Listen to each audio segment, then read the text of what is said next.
We will get our meeting started. Do I hear a motion to come out of closed session? I move we come out of closed session. Do I hear a second? A second. All in favor say aye. Aye. Aye, we are out of closed session. Ms. McBeath, could you please read the certification of the closed session, please? Yes, whereas the New Kent County School Board has convened a closed meeting on the state pursuant to an affirmative recorded vote and in accordance with the provisions of the Virginia Freedom of Information Act, and whereas Section 2.2-3711 of the Code of Virginia requires a certification by the New Kent County School Board that such closed meeting was conducted in conformity with Virginia law. Now therefore be it resolved that the New Kent County School Board hereby certifies that to the best of each member's knowledge that one, only public business matters lawfully exempted from open meeting requirement by Virginia law were discussed in closed meeting to which this certification resolution applies, and two, only such public business matters as were identified in the motion convening the closed meeting were heard, discussed, or considered by the New Kent County School Board. Thank you, Ms. McBeath. Do I hear a motion to approve the certification of the closed session? I make a motion that we approve the certification of closed session. Do I hear a second? A second. Take a vote. All in favor say aye. Aye. Aye, we are out of closed session and the certification is approved. So now we will move on with our school board meeting. We are honored, and I want to thank everyone for being here this evening. We are honored that the presentation of the colors and the Pledge of Allegiance will be done for our Navy Defense Cadet Corps, and so you guys are up.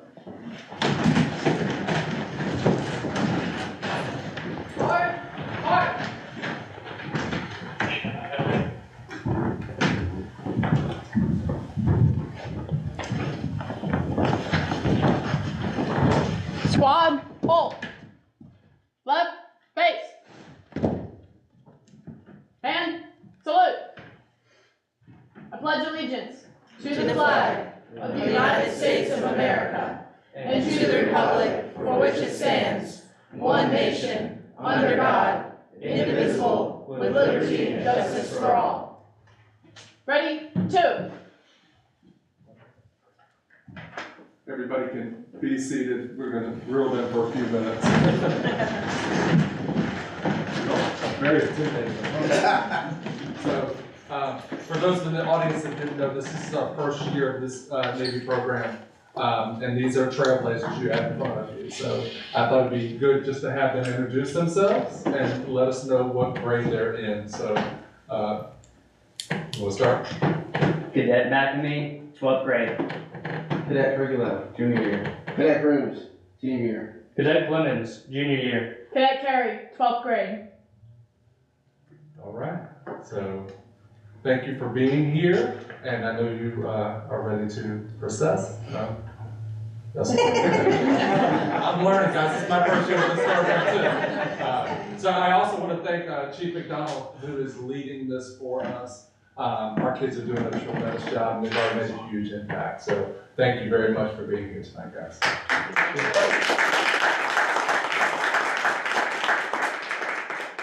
Left, face. Forward, march.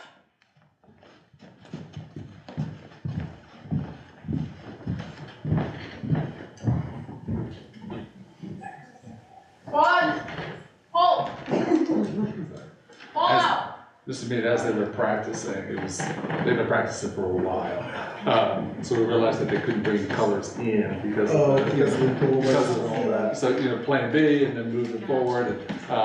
So just an incredible joy to work with them. Great. If you've been to our football games, you see them, they start us and it takes guts to go first. And, those 30 plus kids that have gone first will be forever the first group that's building this program. So it's nice to see a couple of juniors in that mix. That's great. Again, I think it really says a great deal about the progress of New Kent County Schools incorporating a program like this, and I know that it's the beginning of a great future for the cadet program. And we'll move on this evening to our next item on the agenda for recognitions. This evening for recognitions, we have a recognition of October as Bullying Prevention Month. Mr. Dromeyer. Good evening, Mr. Meeting members of the board and Dr. Nichols. While our counselors, teachers, and staff address bullying prevention on a daily basis by promoting pro-social behavior during the month of October, there are always some special activities that shed light on the topic and further enhance our commitment to be a bully-free division. And some of those activities I've listed on the slide doesn't look as bad as I thought it would. We were talking about, we didn't think the color would translate well. At any rate, there's weekly bullying prevention lessons, classroom lessons provided by our school counselors as well as our teachers. Unity Day is on the 18th, where staff and students are encouraged to wear orange. Classroom activities such as a paper chain to stand against bullying. The activity culminates with a school-wide paper chain. So each student is given a piece of, or a link of the paper, right? And they sign it, and it's their pledge against bullying, and then they connect it. They have a classroom chain, and then the whole school creates, each classroom chain is then connected, creating a sense of community for that school. Scavenger hunts are taking place that to look for clues that answer questions about bullying prevention, and as well as brief discussions and lessons during morning meetings. Dress up days, team up against bullying, wear your favorite team sports attire, as well as standing up to bullying as being heroic and wearing something of your favorite superhero on it. So there's activities happening across the division in our efforts to be a bully-free division. Thank you. Thank you, Mr. Dromeyer. Our next recognition this evening is a recognition of National School Bus Safety Awareness Month and School Safety Bus Week. Mr. Hentz?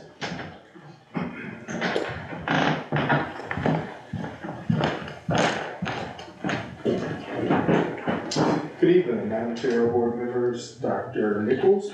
So this week is National School Bus Safety Week.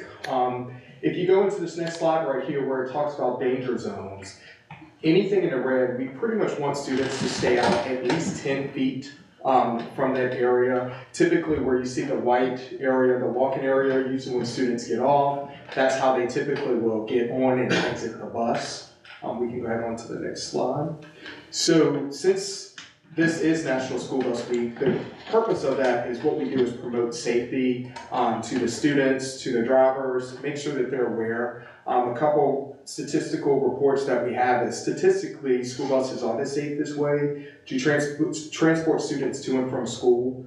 A lot of times injuries can occur around the bus, definitely in those danger zones that I showed you all earlier. It is important to basically make sure that we teach children to follow the safety rules as well as citizens, because a lot of times citizens are not informed. A good example would be, running the stop arms down on the side of the buses, especially down in the Eltham area. All school bus drivers must go through an intense training program. This includes attending in-service meetings throughout the school year. This week, what we're going to be doing is working with the schools. We're sending this out we've already sent this out to the schools. So for example, tomorrow at the end of dismissal, we're asking schools to basically tell all the students right before they get on the buses to remain seated, facing forward, with your back against the seat and legs in front of you at all times. On Wednesday, we're looking at if you drop your books in or any items in the danger zone, and that was that red area that I showed you all on the previous slide, to never go through that area. They should immediately talk to the bus driver. And then on Thursday, we said, you should never get on and off the bus with headphones or earbuds in. And then on Friday, we said, if you must cross in front of the bus, please always wait for a crossing signal from the bus driver. A couple safety things that we do have on the bus. We have the electronic parking brake. So basically what that is, you can use it with your finger versus the pull and push. We've got a system set up on it where if the driver forgets to set the parking brake, the bus will start rolling, it will automatically engage to kind of prevent an accident from happening. So that is on all of our newer buses. We have the child safety switch, which is in the back of the bus. That is to prevent any child to be left behind on the bus. We have the collision mitigation system. It's just like you have on some of the newer cars. So if a driver gets too close to a vehicle, it will automatically brake to kind of prevent a collision from occurring. We have the backup cameras on the school bus. This is because we kind of turn around in driveways and in tight areas. So this is to kind of assist the drivers with backing up. Of course, we have LED headlights, LED warning lights, and the LED strobe auxiliary lights. So on the older buses, you used to have just that one bulb in there, and a lot of times on some of the country roads, it may be better. Now that we have LED lights, they're so much brighter, they're gonna get their attention. On the auxiliary lights, you would see those, it kind of look like police, fire apparatus type vehicles. It kind of strobes on the bumper, so it will basically get citizens' attention, you know, when they're picking up load and unloading students. Buses are equipped with 8 video surveillance camera systems with infrared lighting. So basically that means if we're on a field trip, if something were to happen on the bus, we can actually see what's going on at night. Cars that are assigned to car drivers are equipped with a 2-way camera system, so we can make sure that the driver and those students are protected, as well as all vehicles are equipped with a GPS tracking system.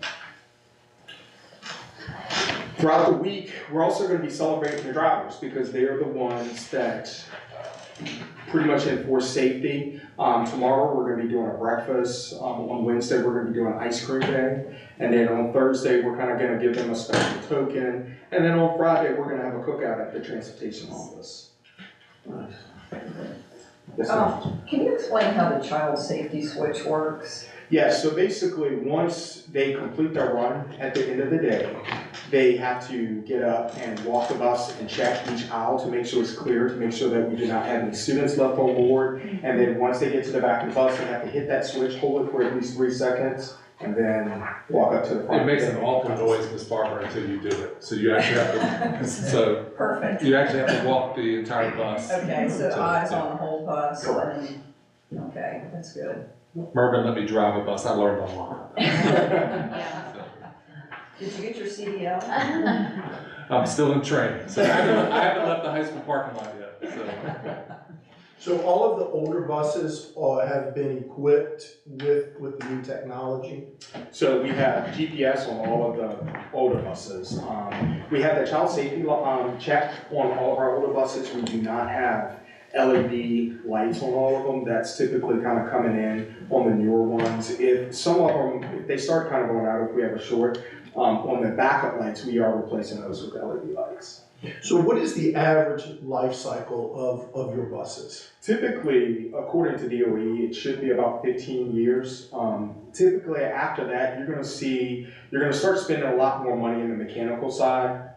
It's just going to cost a lot just to kind of keep up with the repairs. So we try to, on our replacement cycle, we try to replace them within 15 years. Do you see on the new replacement cycle the potential to evolve to electric buses? So we looked at that. Initially last year we were in the grid, so they have a grid on the state. And we were in it. It worked kind of like a lottery system. We applied for it, we just didn't get picked. This year that they have the new system, well, they have the electric buses out, we're no longer in the grid. So typically and when I say we're no longer in it, they really go off of how many schools do you have that are Title I. Is it really worth it? So for example, for us, if we were to take a field trip from here to the Science Museum, typically you would only get about 120 miles, 110 miles total round trip. So what that means is we would not be able to do that run. We would not be able to do a morning run and to take that bus on a field trip. It typically would be one or the other. And then the drivers would no longer be able to take those buses home. They would have to pretty much stay parked at the office. And we've run some, Mervin's explained to me when he was talking about electric buses, a lot of our routes are very long. So it's not, as the technology gets better and the the battery gets longer, it starts to come in play, which is why we thought we were in play last year.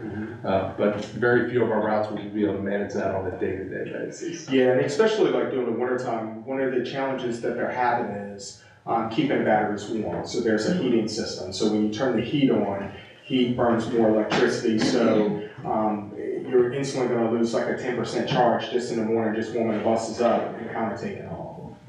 It's also a fire suppression issue. Chief Pat and I talked about it to be able to put out in case one of those did catch on fire, the amount of water, there's not enough water on a truck to do it. You have to get a special system to extinguish it, I guess is the future plan in there. Sorry, Ms. Smith. One of the questions we oftentimes get, not right now, but in the hot months is, what about air conditioning on our buses? So can you give us just some numbers? Tell us how many of our buses do not have air conditioning and how you roll those out in the fleet? So typically we have about 8 buses right now that are not equipped with AC. Right now the manufacturers are just backed up where it's taken us over a year. We placed an order over a year ago for our buses and we have not gotten them yet. So that's one of the challenges that they're having just because of the whole chip situation that's going on. As the new buses come in, so we're expecting 6 buses to come in. As they come in, we will replace some of the older buses out and then basically kind of do upgrades. We typically will give the buses based off seniority, but the good thing is a lot of our buses will kind of have air. So I think once we get this group in, of course, as growth continues, we have neighborhoods that are constantly building, so we'll keep putting you back a little bit, but hopefully within 2 years, our entire fleet will have climate control on all of our buses. And how many in the entire fleet again? 62 buses. 62, great, thank you. And I'm on the spot. And how many buses? And what's the average gallon price? The other piece, just important to know, as Barbara tells us, when we have to pull a bus out because it needs service, it may be replaced by a bus that does not have air. So yes, they do a beautiful job cycling buses in and out. And to answer your question, with how many miles does a bus get per gallon? On our gas buses, with the AC running, we get about 4 miles per gallon. And then when the AC is off, we get about 6. On our diesel buses, we get about 8 to 9 miles per gallon. The biggest difference, the reason why we switched and started doing gas and then we're back to diesel, because a couple of years ago we were going through the DEF type situation. It's just really not built for school buses, trash trucks. It's really built for tractor trailers going down an interstate, so the system can kind of stop and go system. So now we've got a handle on it. We know what we're doing, because we went through a lot of training. We're back to buying diesel, so we're back up to getting the 8 to 9 miles per gallon. That's good. Any other questions? Good. You'll see buses again later when we do see that. And Just something else we can vote down, whatever.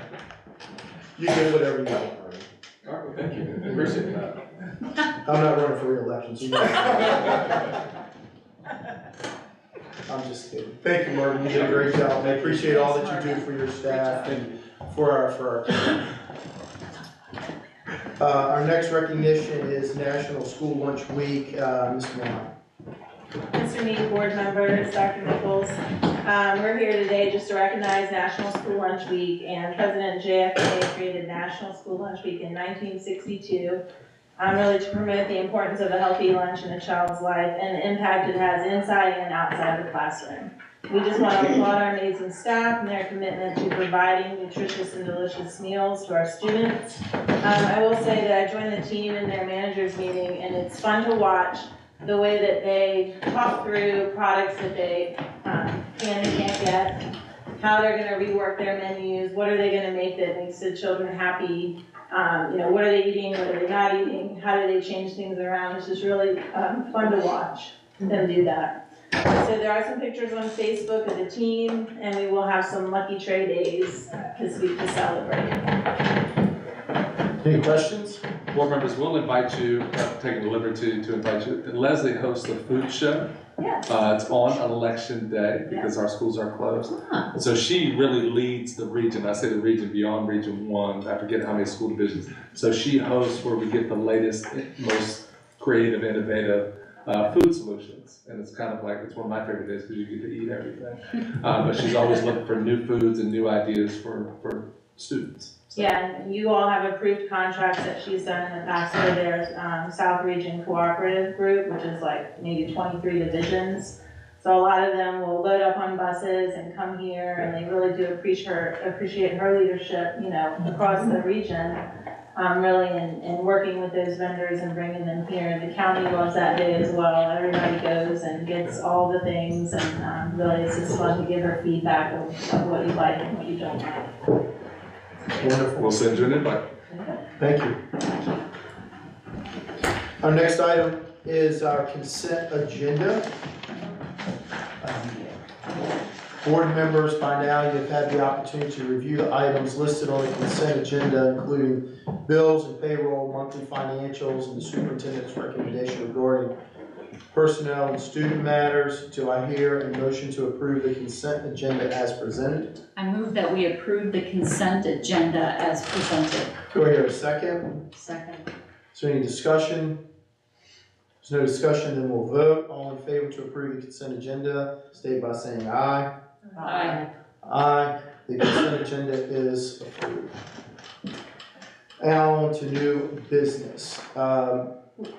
The New Kent Elementary School renovation update.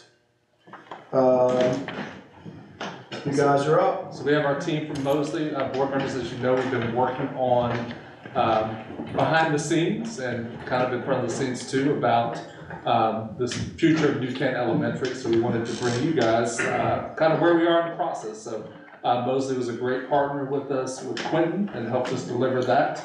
Matter of fact, just a quick plug. I saw today we are going to do a pre-session for BSBA on building a school in the pandemic. I'm probably paraphrasing that title. That's perfect. Okay. Lessons learned. And keep in mind, they also are doing the historic renovation with New Kent County. So just kind of think about this whole landscape. Another plug for BSBA, we're actually the last session of the 4-session early bird session on Wednesday. So we'll have the full attention of those who attend the early bird session. So we're closing. We're closing. So we need to have our act together. All right. Which we will.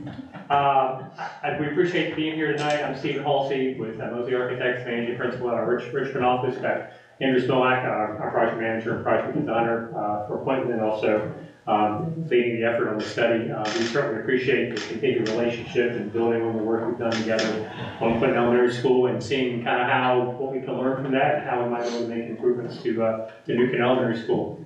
So a quick agenda, I'll kind of talk about some of the foundational work we've been doing, let Andrew kind of go through the fun stuff, which is some of the options that we've been developing just for input and consideration. So I'll talk about first about what is our charge, what are we doing as part of our scope of work. Do a real quick kind of high-level summary of the facility assessment that our team has done. To go through a summary of the engagement that we've done with stakeholders today. Talk a little bit about programming and how that kind of drives some of the options that have been developed. Again, Andrew will kind of go through options, and then we'll talk about next steps, and then obviously have time for any questions you all have. So what are we doing in terms of what our charge is?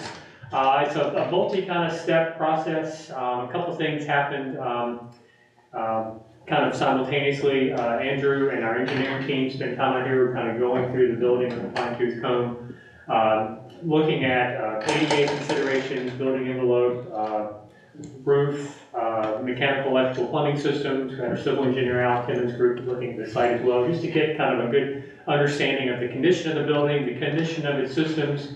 Would it be a candidate for renovation, and if so, what does that mean in terms of effort and in terms of cost and really impact on the construction during a potential renovation project. The second thing, or the third thing we did was perform some stakeholder engagement. So we met with Dr. Sam and the faculty and did a stakeholder engagement session with the faculty right before school started during their kind of inboarding week before school started. And then a few weeks ago, we had a community meeting where we performed the same kind of data gathering And we'll go through what we charged each group with in terms of providing some stakeholder engagement. We also did a walk and talk and spent time in the school understanding how each space is being used and looking at spaces that might be candidates for renovation, or there's spaces that are being underutilized, or there's spaces or there are activities and programming happening in spaces that maybe could be improved. So we spent time doing that as well. And then we've developed planning options and planning budgets. This is kind of an update today. There's still some further refinements that we're going to be performing, and ultimately we'll be producing a deliverable, a study document that we'll have available to you all, but this seemed like a good time to go through that. So for the facility assessment, we looked at it for kind of 4 main content areas, and then there's some sub-content areas for engineering. We looked at civil, site work, architectural work, structural work, and then mechanical, electrical, and plumbing engineering. So just some high-level bullet points from a civil perspective. The existing site is not quite 10.5 acres. The infrastructure, utility infrastructure, is connected to the existing county resources, so that certainly makes renovation certainly easier instead of having to either bring resources to do some additional infrastructure to the building. The main entry for all vehicular traffic comes off 249, off Egypt Road, so I think we all know that there's some issues related to that in terms of site congestion. There's significant site congestion that happens during the pickup and drop-off windows during the day. From an architecture perspective, lots happening in that has happened in that building. The original building was built in 1973. 2 significant renovation or additions, the 92 classroom addition and the 2004 gymnasium addition. There was a comprehensive toilet renovation back in 2010 when it brought all the toilets up to ADA standards. The building has been well maintained, but obviously there's age on that building, with it being a large part of it being over 50 years old. A lot of interior locations of metal partitions, which are just not conducive to a good interior structural environment. Lots of issues related to noise transmission and how those walls kind of divide in structural spaces. We've all spent time in that building. There's lots of confusion in how you navigate around the building, and some of those You said that very nicely. I'm trying to be diplomatic. There's the corridor to nowhere and things of that nature, which we all refer to affectionately. And then just from a safety and security perspective, the administration is located inboard, and the other one, we'd like to see that outside. So I think we did a little pre-study a couple years ago that kind of helped out with some CIP planning, and kind of looked at, even then, looking at taking the library and the administration and bring that out more for lots of reasons, not only in terms of instruction, but also safety and security. From a structural perspective, the primary structure across the entire building is primarily steel deck supported by steel trusses and columns. The structure is generally in good shape. We didn't see anything that was alarming in terms of building structure from what we could see. The original building, from a renovation and expansion perspective and improving the interior environment, one thing we would have to consider as we start looking at renovation options in more detail, the existing exterior walls have no structural capacity to either enlarge existing openings or add additional openings. So that means there are going to be some structural enhancements that will need to be done to those exterior walls to bring more natural light into the building. From the electrical perspective, there's an existing 200 amp service.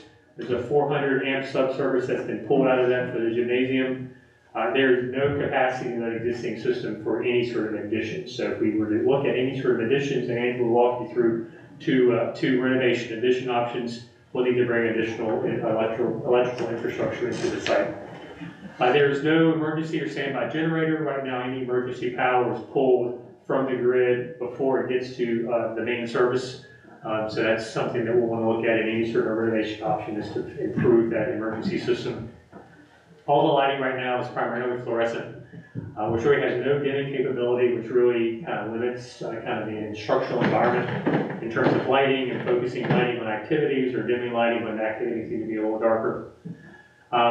Inside the 1973 building, that existing electrical service has really reached the end of its service life, over 50 years old. So any sort of renovation kind of project, we would need to look at replacing all that electrical infrastructure within that part of the building. Electrical systems inside the 1992 edition and the 2004 edition can certainly be maintained and continue to be project. Mechanical, there are 9 RTUs, I believe, on the building. 5 of them date to 1993, 1 dates to 2004. Those 6 RTUs are still using the R22 refrigerant, which has been phased out. So right now there's been a focus in terms of maintenance is trying to maintain those systems and plug leaks. The only R22 refrigerant available is either that some that's been recaptured or that's just existing stockpile. So certainly some mechanical issues related and I certainly think any sort of renovation project we would be looking to replace all of those units. All the other 3 RTUs still have some maintaining or remaining service life. From a control perspective, there's very limited building automation controls right now. So I think any sort of renovation project, we would be looking holistically at improving the building automation system just from an efficiency perspective. From an engagement perspective, we have, as I mentioned, three main engagement sessions. August 28th, we had a faculty meeting with Dr. Stam and the faculty. September 14th, community-wide meeting that was well attended. We were very pleased to see the attendance at that meeting, lots of community engagement. And then just a few weeks ago, we had a detailed preliminary meeting with Dr. Stam. We talked a lot about K-12 trends, instructional trends. Certainly you're seeing those right now in Quinton and how we can kind of start to apply those from kind of a parity perspective for this project.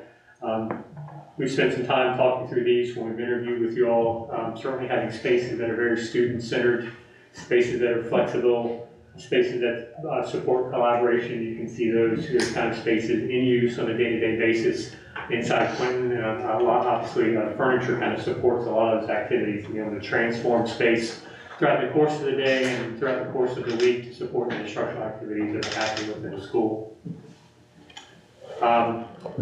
4 other trends that again are in full bloom at Quinton right now, having extended classrooms, so activating every space within the school. You've seen images there, the upper left-hand images right out of Quinton, where we've activated corridors and other kind of spaces within the building for those kind of activities. Having integrated technology throughout the building, so wherever you are inside the building, you can access building technology for instructional activities. Having buildings that teach, so certainly there's some upstairs outdoor activities off the 4th and 5th grade wings that have an opportunity for students to engage in the building and some built-in instructional components.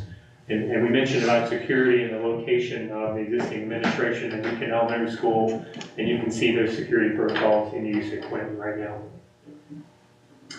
So for the 2 primary public or faculty engagement sessions, we like to capture data in kind of the same format. So we charge both the faculty meeting and the public with really 3 main questions. What inside the existing Newton Elementary School do we need to make sure is included in any sort of project going forward?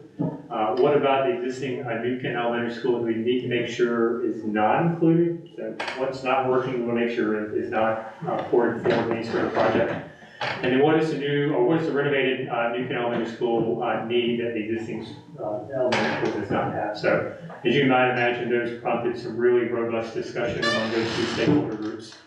And we've heard some very common themes. I won't read all of these, but these were captured from both stakeholder sessions. So some consensus about what needs to happen. There's certainly some affinity to the grade house structure within the school. That's happened to Quinton as well. So that's important. Having common areas. So there are common areas right now that are used for extended learning and collaborative learning inside Newton Elementary School. Certainly some site-related common themes in terms of having a dedicated bus loop and separated parent drop-off. More storage, security vestibule, having those hands-on activities in the steam room, improved lighting with natural lighting, dimmable lighting, and then just some infrastructure things like more electrical outlets, sinks in classrooms, bottle filling stations, those sorts of things. But again, all of these were captured, they were common to both sets of data that we grabbed from stakeholder groups. And then now we'll Andrew kind of go through the options that were developed based on all that foundation. So I just want to do a kind of a brief summary of the existing school. And I kind of wanted to start off just highlighting some of those issues that we know about the existing site. And, we all know 249 can get busy, especially if 64 gets backed up, and that the only entrance in the K-12 complex is this one road. So a lot of things we heard was, can we use this project to have a secondary entrance? Is there a way, again, to separate the cars and the buses to better the flow of traffic just around this part of the whole site? We all know the parent drop-off and pickup is, shared with the adjacent parking lots. It's shared with Parks and Rec. It's shared with community college. So that can be troublesome at times as well. And the one nice thing about, great thing about the resources of the existing site is the flat site and the outdoor resources and all those nice playfields as well that we have there and the adjacencies to Parks and Rec, which is very nice. A few things that when I talk about, as Stephen mentioned, there really isn't an identifiable front door, really. I mean, unless you've really been there, you know the school well. As we were talking about the inboard admin, although centralized, everything else doesn't really represent that main secure vestibule that they currently have. Just to give you a little background on the school, when we were mentioning the original part of the school was these three pods, the library, and kind of the kitchen area and stage. That was the 73 edition. It was built during, of course, the energy crisis. The 73 oil embargo and all that going on actually influenced a lot of the design of the school at the time. There weren't a lot of exterior windows, and when they were there, they were, this big. It was built during a very efficient time of construction where you're trying to, be wise with the money that you had. So, very simple construction was there. And then as, of course, the county grew and needed more classrooms and more resources, this wing here was built in 92. And as you can see, it started to cut off some of those resources. So this was already kind of an inboard school, not a lot of natural light. Everything was kind of landlocked. And as these additions started to get placed on the school, you again started to landlock it more and more. Then in 2004, you had this addition and the gym addition that were applied. And again, you can see how that kind of started to landlock the school as well. You ended up, as Stephen mentioned, with a corridor to nowhere and some other spaces that just aren't very utilized for educational purposes. And then again, during 2010, I believe, they went through and kind of renovated all the restrooms. But since 73, there's really been no major renovations done to the existing school. So you still go in there and you see the existing ceilings, floors. I mean, everything has been kind of it's been well maintained, but again, it hasn't really been refreshed since the school was built. There are some additional parameters that kind of make it difficult to also renovate. During the timeline it was built on a 5-foot by 5-foot grid. It's actually really interesting looking at the existing drawings. So there's columns throughout this entire floor plan.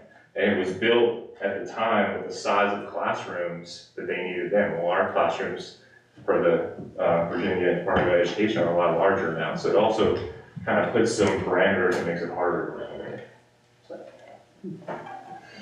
So I'm going to walk you through the first option. This option looks at kind of an economical way of approaching it, where we look at what are the site amenities that we need, and then what are the additions that can support those site amenities. So in this first option, what we're trying to do is separate the buses from the cars off of this main drag. So again, just trying to kind of bring them in a new bus loop, separate them from the car traffic, and introduce that new connector that kind of works its way around Parks and Rec. We'd have a larger queuing area for parent drop-off and staff parking and visitor parking, as well as a secondary bus loop back here for exceptional education, pre-K, or special needs students. And then, of course, kind of really preserving the natural landscape you currently have, reworking some of the playgrounds that are necessary to kind of move them around the school. Does that solve our traffic problems? So this helps, but it doesn't necessarily solve. The one thing that it does is it helps get the larger buses off of this main entrance going into the school. It does separate them from the elementary school car traffic, not necessarily everyone, but, It gives us a and it secondary. gives you a secondary entrance or exit from the whole K-12 complex. So it helps tremendously. If I could say one thing before it gets into the floor plan, so the genesis of the first two options I'm gonna show were based on the programming meetings we had with Dr. Sam. So what we ended up doing was building a new space program for Newton Elementary School.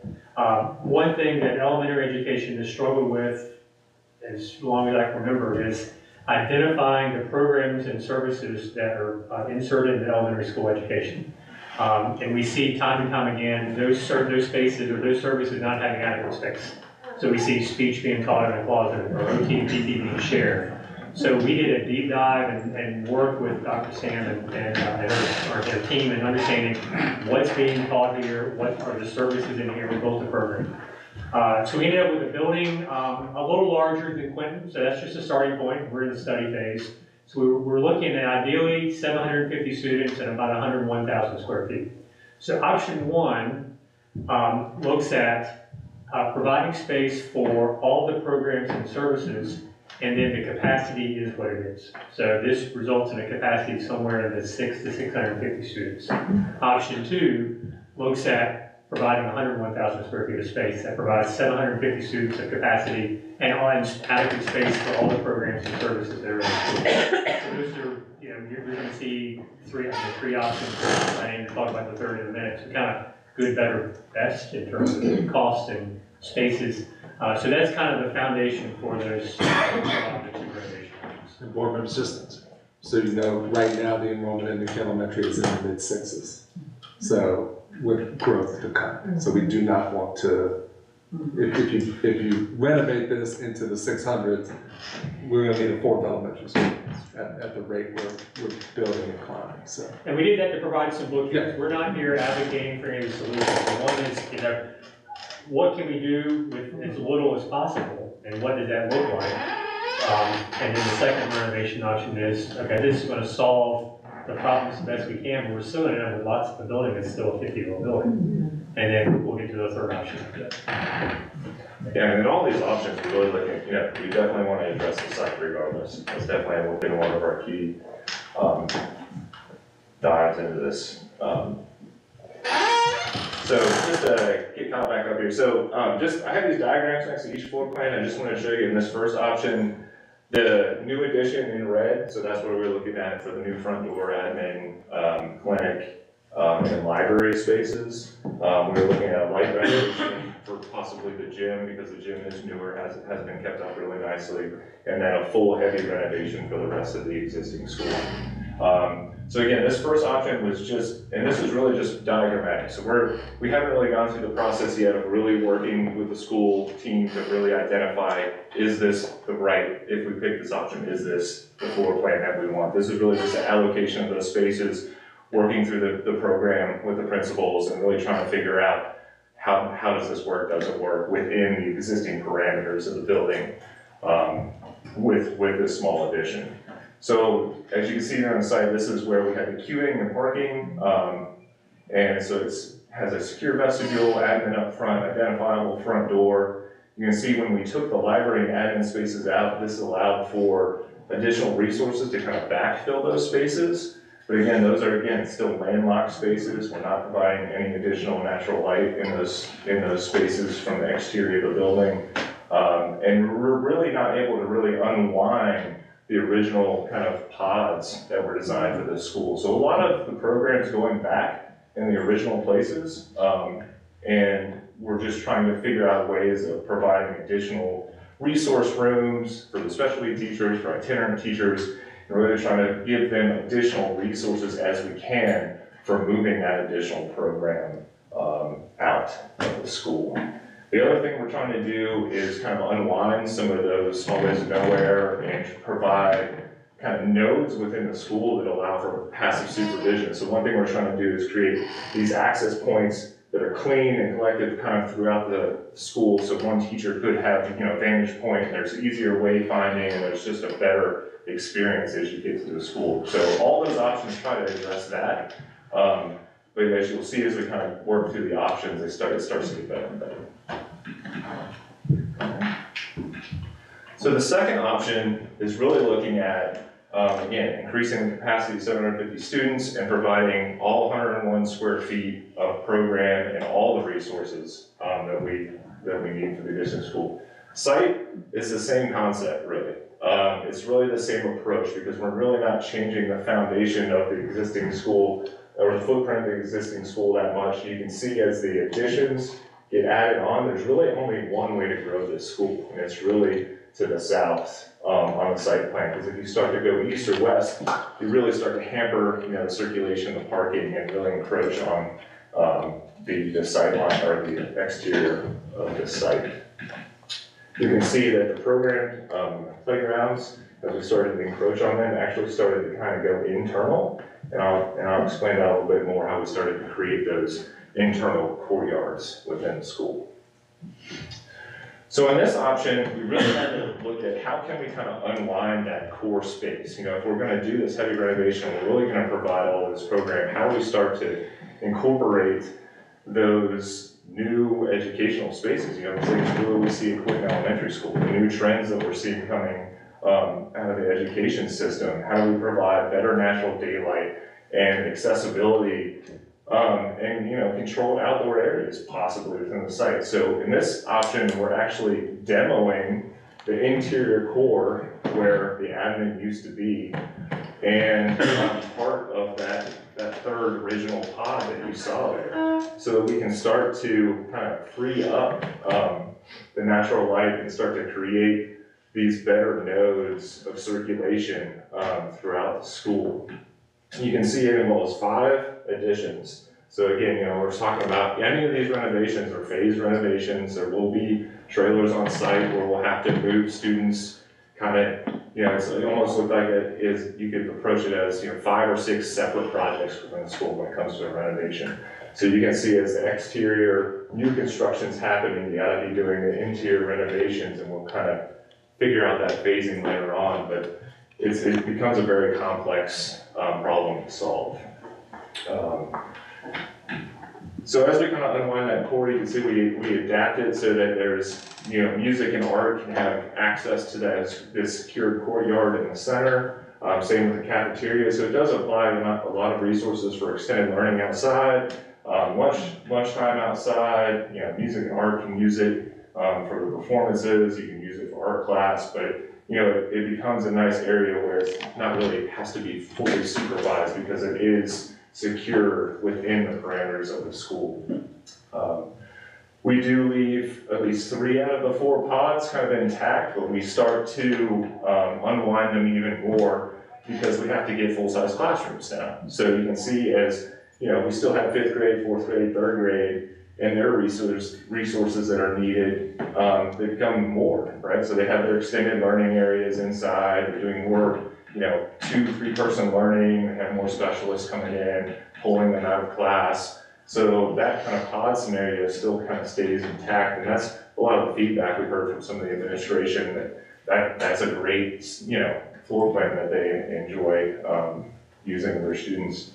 And then as we kind of grow again south, we're able to add an auxiliary gym, which was one of the requests. And how does that have access to these outdoor spaces as well and not get landlocked within the building or placed off on a node? It's really nicely centrally located. But then again with that pre-K bus loop, you have pre-K, kindergarten, all here. That again gets extended out. You start to get some additional resource rooms and extended learning, and that kind of grows as you go up in grade level.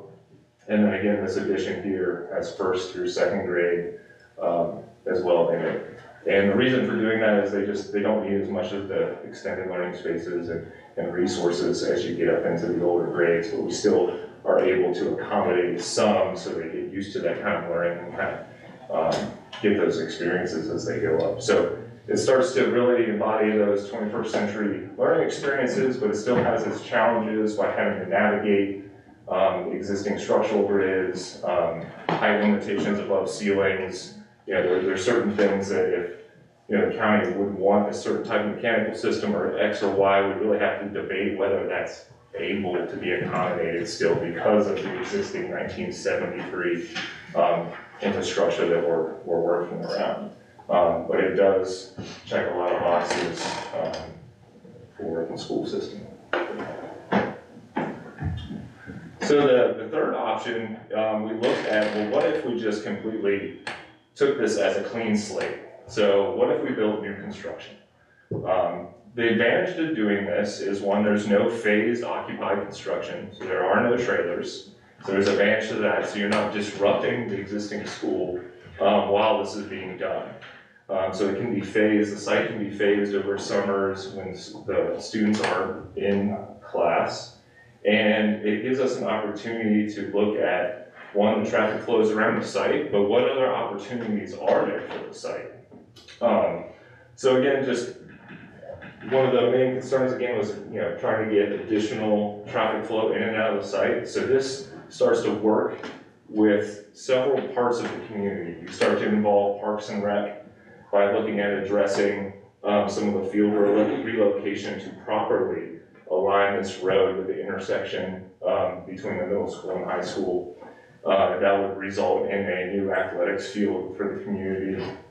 You start to look at, how does this site have an opportunity to work with maybe a joint board design of the site? So you have the county board working with the school board to look at the development of the new Kent corridor. And what is the envision with that? We have a lot of residential construction happening here. How could that corridor connect over to the historic school, and the potential to have the renovated courtyard and performances and things of that nature going on? And what really is the future of this site up here, for the community? So it could not only be a school asset, this option, but it could be a community asset as well. It solves a lot of the same problems with trying to separate the buses from the car traffic.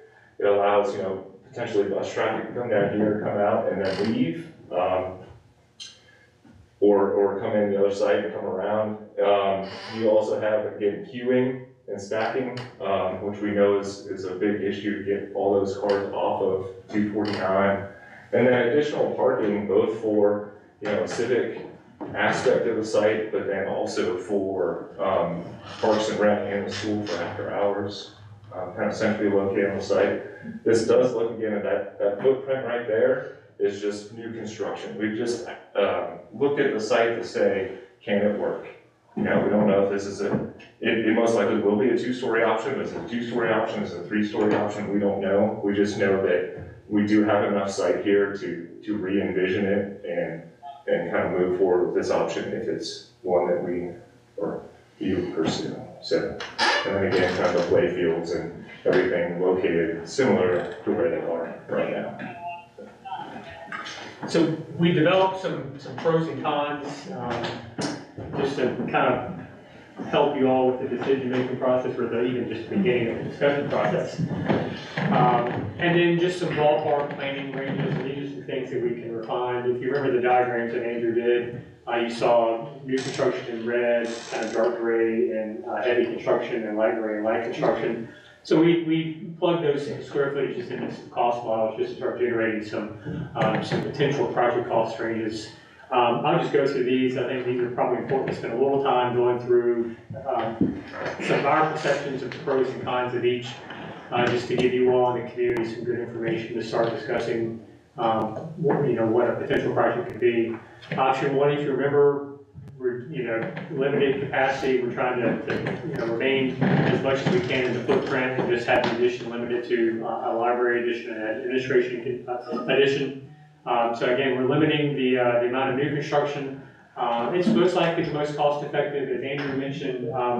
There are some challenges with the existing building, the 73 original building, in terms of infrastructure for mechanical systems. There's 10 feet of clearance from the finished floor to the underside of structure.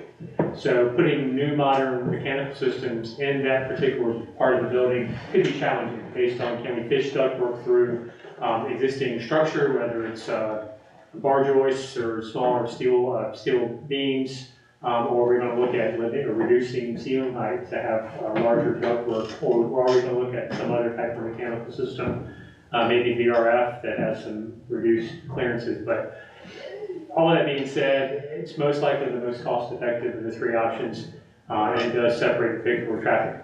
So a con is that it does provide a school capacity less than kind of the target 750, which we've been working with you on. It would require temporary classrooms for phase occupied renovation, so that's built into these project cost ranges. So that's a number probably in the $2 to $3 million of affordable classroom rental. So that's money, that's a one-time expense that you don't really get anything for other than facilitating a project.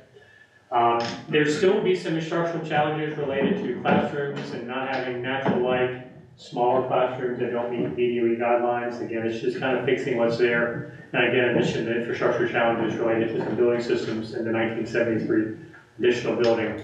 So a total project cost, this includes, where we see construction, these costs are kind of projected into early next year. And we've all seen challenges related to inflation and supply chain. So that's why we're kind of giving a range. So a project somewhere in the $43 to $45 million range.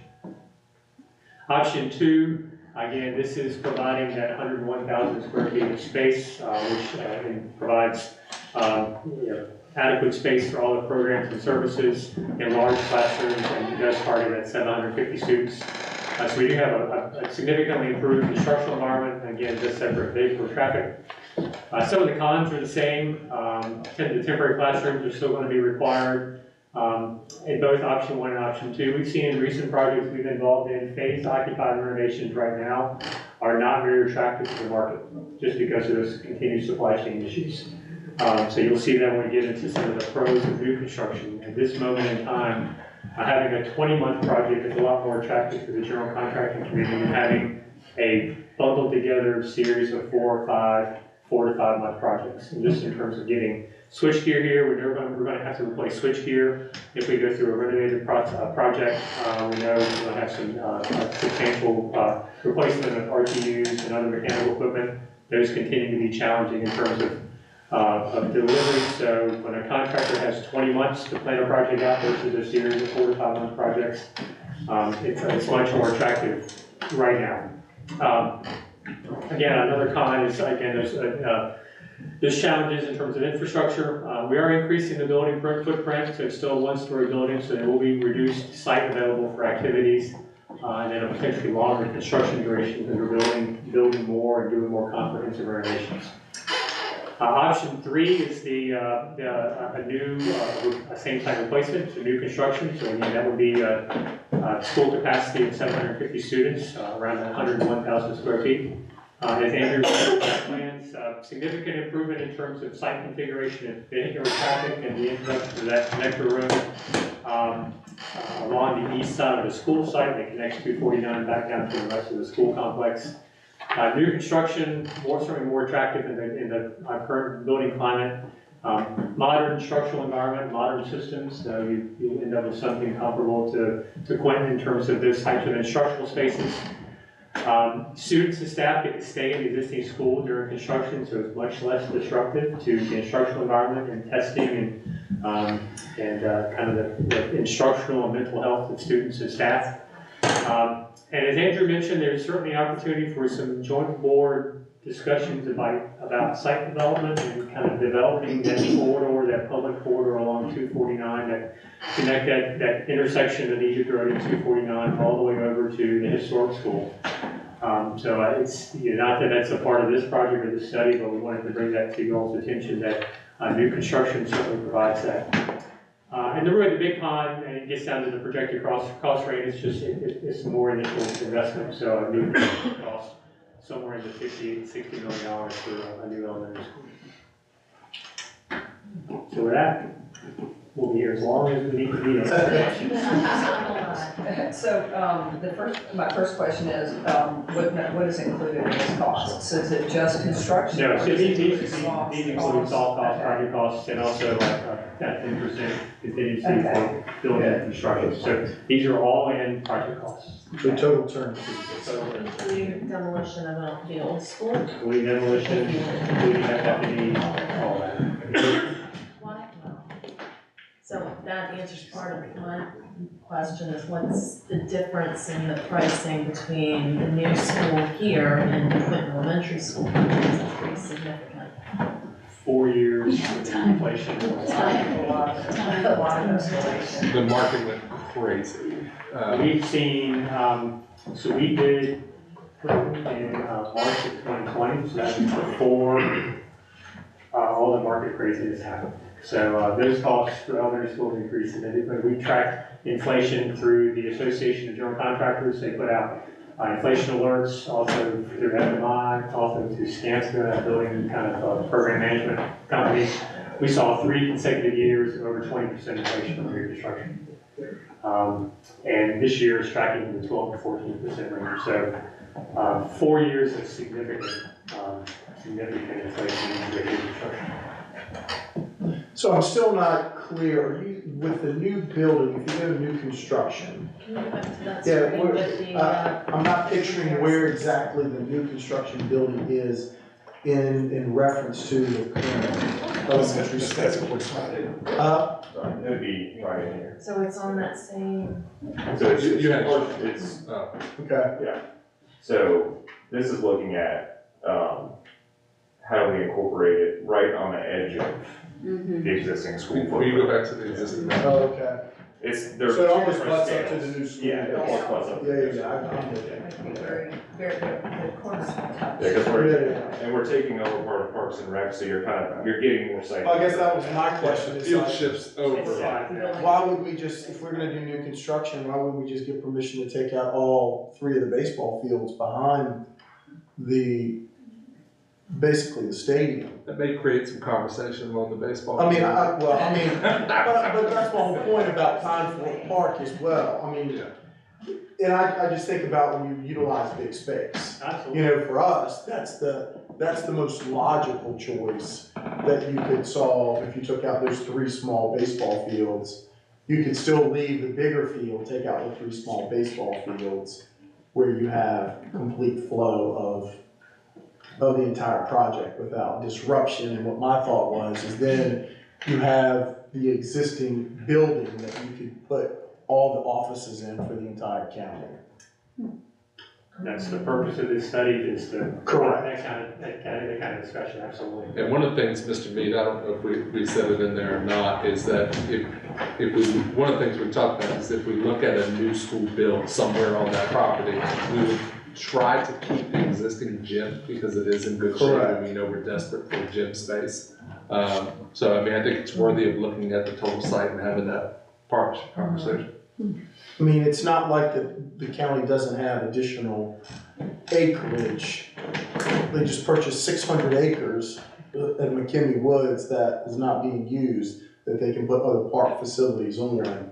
And because, you know, from September till June, 75% of the year, it's used by the school. And that gym, you know, as Dr. Nichols mentioned, keeping that gymnasium, we didn't show it on the site plan, I guess, for the purpose of, that's a larger discussion, a county-wide discussion. But it would be a great anchor point. When you look at that being a community asset, the development along 249 over to the historic school, and some of the plans that are being discussed about developing that corridor between the historic school and Rappahannock Community College into a real kind of community asset for, you know, food fairs, performances, neighborhood kind of gatherings, and, you know, having an indoor space and an outdoor space as an anchor point along that corridor.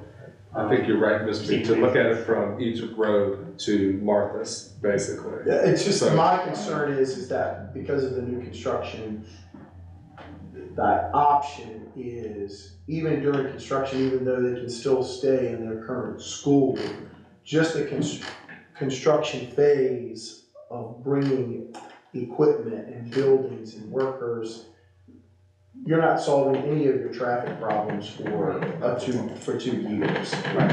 And that's part of my concern, that you're gonna get tremendous feedback from, whereas construction has to be completely away from the current school so it doesn't disrupt that particular situation. That would be my biggest concern for option 3 of where it's, how you're gonna incorporate it. Yes. We just showed that as a starting point. Now, we've done same site replacement projects that are even higher than this. We did the replacement of T.C. Williams High School in Alexandria, where the new construction was literally 8 feet apart from the existing construction. Tucker High School went. Yeah, that was the same way. It doesn't mean it's not difficult, it is, but again, this starts the conversation. Sure. If there are opportunities for if the community is going to decide new construction is the way to go, and there are opportunities to put it somewhere else, that makes life a lot easier, certainly. But this was to just show it can be done on this side. But if you zoom out and look at it, like you're saying, Mr. Mead, you have bridging communities who need space. Correct, and I just look at the current use, the current needs of the community for county office space, school office space, bridging community office space, and you could zoom out and kind of do something. you know, and all you're doing is eliminating 3 baseball fields. I mean, literally, with dirt that you have existing that's on site. Sure. That would probably be a 20-year solve. Well, they may potentially be able to be relocated somewhere else on the Well, site. and the long-term plan is they build McKinney Woods out, that's 600 acres, and you have a whole nother, complex that's 3 times the size, well, 10 times the size of Concord Park, literally. I think we need to look on the bright side, the fact that each option gets rid of the tennis courts. For those of you who don't know, this We is locked and pretty paid nice somebody about in this the middle of the night to get rid of since I got here, so that is the bright side, that is a great For all one. the tennis. I think I'm surprised at there really only being a 15% difference between option 2 and option 3. It seems like it would be more than that. So One what's of the driving things- that is that the renovation cost is that, I think we plugged in about $3 million for, portable classroom rental. We're doing Gloucester High School now, which has a portable trailer compound, classroom compound. That was somewhere in the $2.5 million for that. So we're keep looking at, again, that was done about 1.5 years ago. So that's in there, and also compared from option 2 to option 1, there's more new construction. So there's, in those numbers, there's more. I can't remember, I think I plugged in about 375 or something like that for just building new construction, there's site construction on top of that. And there's no really light renovation, it's all kind of gut heavy renovations. So we're really seeing some really difficult numbers in the marketplace right now for heavy renovation. Right, and the value of the existing building is pretty minimal, because basically it's just the roof structure and the floor slab. That's right. There's nothing else there, yeah. But we do have a lot of work left to do, so we just, as we go through this process, we want to update you and update the public. So we've done quite a bit of beginning work, and we have next steps. Right, I guess one other thing we can look at between option 1 and 2 is the cost per pupil, because one serves fewer students, so they may be almost equal. Right. That's a great point, Sarah, because just like you said, it doesn't increase your capacity. When you look at the difference in cost, for that extra $15 million that you'll spend, you're adding another 150 students, literally. And looking at learning cottages at some point. Correct. Yeah, so you're better So off that's kind of not really an option. 3 years down the road if for maximum capacity. And that's the value in you all doing a study like this, and then you get options to consider and the pros and cons of each, just to determine the best route forward. Well, I would assume too is that if you get to that point and the county decides collaboratively, if 750 is the magic number, and you feel like that based on the growth of the county in 2 years and the projections, I mean, to add more square footage for an extra 100 students is a minimal cost during the construction phase of doing that versus having to come back and add on to that building. So adding, square footage for another 100, to add another 20,000 square feet is gonna be a minimal amount of money to add 6 more classrooms or 7 more classrooms. We've started to have some internal discussions about whether that 750 number is right. Right. When we're looking at the continued growth. I don't like an elementary school to get much higher than. Well, that's what I was getting ready to ask. What's the optimal number for an elementary school? Isn't it around 700 or 500? I mean, I wanna say Six, somewhere in that 6 range. Once you get into the 7s and if you get into the 8s, the number of additional staff you will need in terms of counseling, in terms of music, art, PE, library, it becomes kind of diminishing returns as far as the staff. Interventionist, specialist, all the other pieces. It's Clinton for 700? 750 is what we're at. And Watkins has had up to 760. Now that's including all the trailers in the back and the annex building. So you have 3 schools with capacity right around there. Yeah, like Dr. Nichols mentioned, once you get kind of into the 800s, then depending on your resource program, are you offering anything beyond art and PE music? And the number of kids, then you're looking at least a flex space of some sort. Scheduling. Yes. So that flex space might be able to accommodate both art and music, or it's a auxiliary gym that you can do other type of activities in. Because then that one art room it's difficult, it's like 800 kids through that art room. Additional assistant principal, into the, we have 820, 850 at the middle school, we have a second assistant principal there, and start to get to that point too. And I think the real challenge here, though, for New Kent Elementary is that, to a large degree, you're landlocked. I mean, we don't have a lot of, green options at New Kent Elementary, because there's no place to go. I mean, we're done. And so to me, the mindset is that the maximum that we can do on the space that you have, the much better off we are in the long run, because we won't be able to do anything for you. Right. You're done. That's right. And so then you will be at a 4th elementary school regardless. Right, I mean, that's the catch-22, right? Because you are landlocked. Well, there's good options there. Yeah, a lot more discussion, Yep. and definitely some collaborative discussion in the county moving forward. Well, thank you, gentlemen, for your time and your due diligence in giving us those options. I know they will be reviewed very expeditiously as people have conversations about, what are the next steps for the county and for the community. So thank you so much for all that you have provided for us up to this point. And I know that with the help of the staff and the board, there'll definitely be a lot more conversations in the future. Thank you, Albert. Thank you, gentlemen. Thank you, guys. Our next item on the agenda is Bridging Communities Overview and Updates by Dr. Ellis. Speaking of landlocked. Well, I'm trying to think outside the box. If I have to dive in there and get a little more space, I'm all up for it. I did bring just some brochures because I know there might be people here who don't know a lot about us, so those go more into our programs. But basically, Bridging Communities Regional Career and Technical Center is where I belong. I'm gonna go to the next slide. What a lot of people don't know, I know you guys all know this, but that we're a regional school, so we're not technically a New Kent school, although we're fortunate enough to be located here in New Kent. So we're just like Chesapeake Go School or Maggie Walker, we just happen to be here. So these are the 6 divisions: New Kent, Charles City, West Point, Middlesex, King William, and King and Queen that all come to us. The great thing about this is because of how the divisions all fund it, it is at absolutely no cost to students.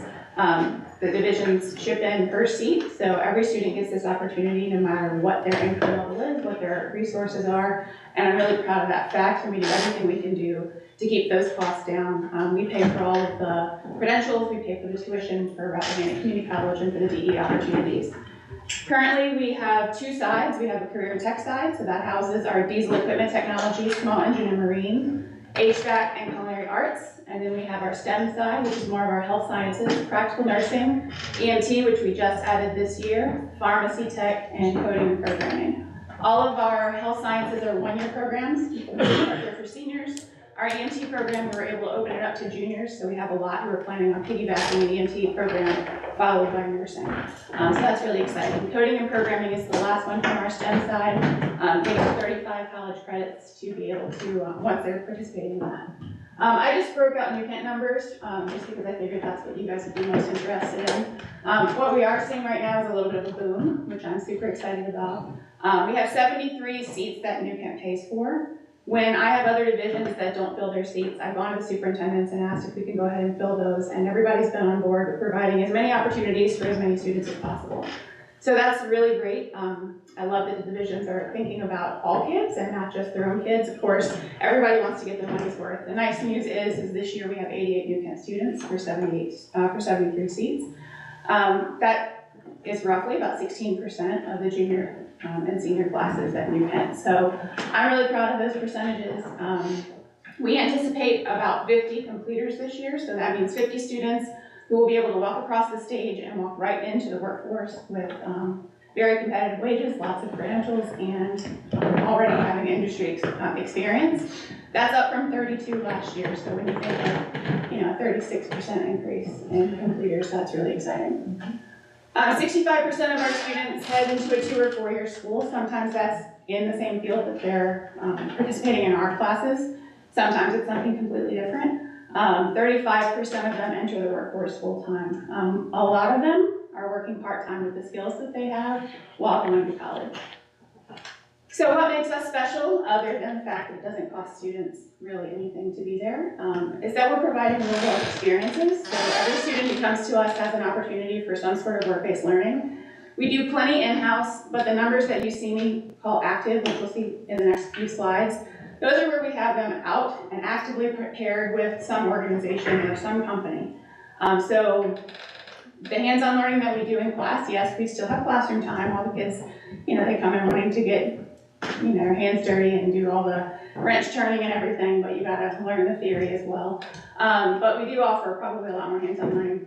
I would say about half the time students are in the labs. Our goal is for every student at the end of their program to be able to make a choice that I can either take what I've learned and the credits that I've got or the experiences that I have and build on them with more education, or I can take them and go right into the workforce and have a competitive wage. I listed some of the industry credentials. These are by far not all of them, but some of them that I thought you might recognize. So ServSafe for culinary, CNA, Certified Pharmacy Tech, which is a national recognition, the National Registry for EMT, EETC. They also do Briggs & Stratton. They get 5 different ASE certifications. Yamaha University, which is something, if I have a little extra time, I might brag about it a little bit, because I'm super excited about that. But they get 4 Yamaha certifications through small engine. They get OSHA and EPA through HVAC. And coding and programming, IT specialist, and then different cyber and coding, networking and graphics certifications. All of our students get some sort of work-based learning. Culinary, we bring it in-house. So far we've done work-based enterprise, or school-based enterprise, I'm sorry. We recently just partnered with the 249 Eatery, so we've actually started to become their commissary. So you've probably seen them at all the food truck events that happen in New Kent. They've actually hired our kids basically to do all of the prep work for them. So instead of us sending them out to the kitchen, they're coming in with their work to our kitchen. We do Virginia Star in-house with coding and programming, but just last year, we started placing students in internships. Mr. Terry was kind enough to take on, I think, 4 of our kids last year. Hired one of them, another one was hired with maintenance to work on all the computers and coding and doors and cameras, and you name it. Diesel, small engine, HVAC, they all go out to do internships with Carter Machinery, James River, John Deere, really large organizations that usually hire them full-time. And then our health sciences, EMS is going to be doing ride-alongs with New Kent Fire and Rescue and a lot of other local fire departments. Pharmacy Tech actually works in the pharmacies and our nursing program goes to Windsor Mead, the Miss Task Force, for their CNA opportunities at Windsor Mead. So really excited about the opportunities that they get. It's great that an 18-year-old who graduates has at least 4 or 5 months of experience, plus credentials to back that up. We do celebrate our students. We have a career signing day, so anyone who's ever seen an athlete sign to go to college, we do the same thing for our students and our employers who are committing to them full-time for employment. We have a commencement ceremony. And then we have lots of trade-specific scholarships. So, these are some of our partners from last year. Last year we had 77 active internships. We expect to have over 110 this year. We had 42 business partnerships. We're expecting more than 50. And then another 40 to 50 in-house work-based learning opportunities. And that's it for bridging. Unless you have questions or if anybody would like more information. What programs are you looking at to bring on in the future? So as you guys have kind of been a part of the discussion tonight, space is an issue for me. It's the biggest issue. I'm already functioning in space that I don't have. I'm borrowing from RCC and the county. So I have to think of, A, what's interesting for kids, what does the community need, and also what can I fit. So if I were able to get more space, I think electrical is on my short list, or perhaps plumbing as well. Right now I feel like I'm pretty solid in the health sciences area, just because I'm gonna start asking the same students to make decisions instead of attracting new students. So right now, I think I could add electrical in 25, 26. No, yes, 25, 26, if I had the space. Great. So what kind of space do you need for electrical? Just curious. Probably the equivalent to 2 classrooms. But as the way I'm functioning right now, I could probably expand my current labs by doubling them into, so I could easily use 5 or 6 more classrooms right now if I had them. And the RCS space that you have right now, is there, you have an agreement with them? Or is it like? It's a handshake. A handshake? And Yes, so and they're it's not good using for it. 1 semester or 1 year, I guess, and then if they need it, you're out of space. Yeah, and then it's not our space the entire time, so we're limited in storage and what we do because it could be used in the evening. Also, other programs, so like our diesel program, great program, great opportunities for kids. We can only have so many kids in that diesel lab because of space, and we definitely have more kids that would like to get into it, but we are limited once again by existing space. So what is the board's plan for addressing space, or is that something that's just, we know we need it, do we have a plan? Right now, we're making the best out of the situation that we have. And as we plan, you know, it has been mentioned that perhaps once the new community building opens up, that might provide some more space for me. I'm just a squeaky wheel. So whenever I have ears in front of me, I just try to. And Dr. Ellis has been relentless about trying to find spaces and be very creative. We've looked at some industrial spaces, we've looked at, but keeping in mind that we have all these school divisions coming to it to make sure that it's centrally located. So if there's a space available, I'm sure it's on Dr. Ellis's short list. How many students in total?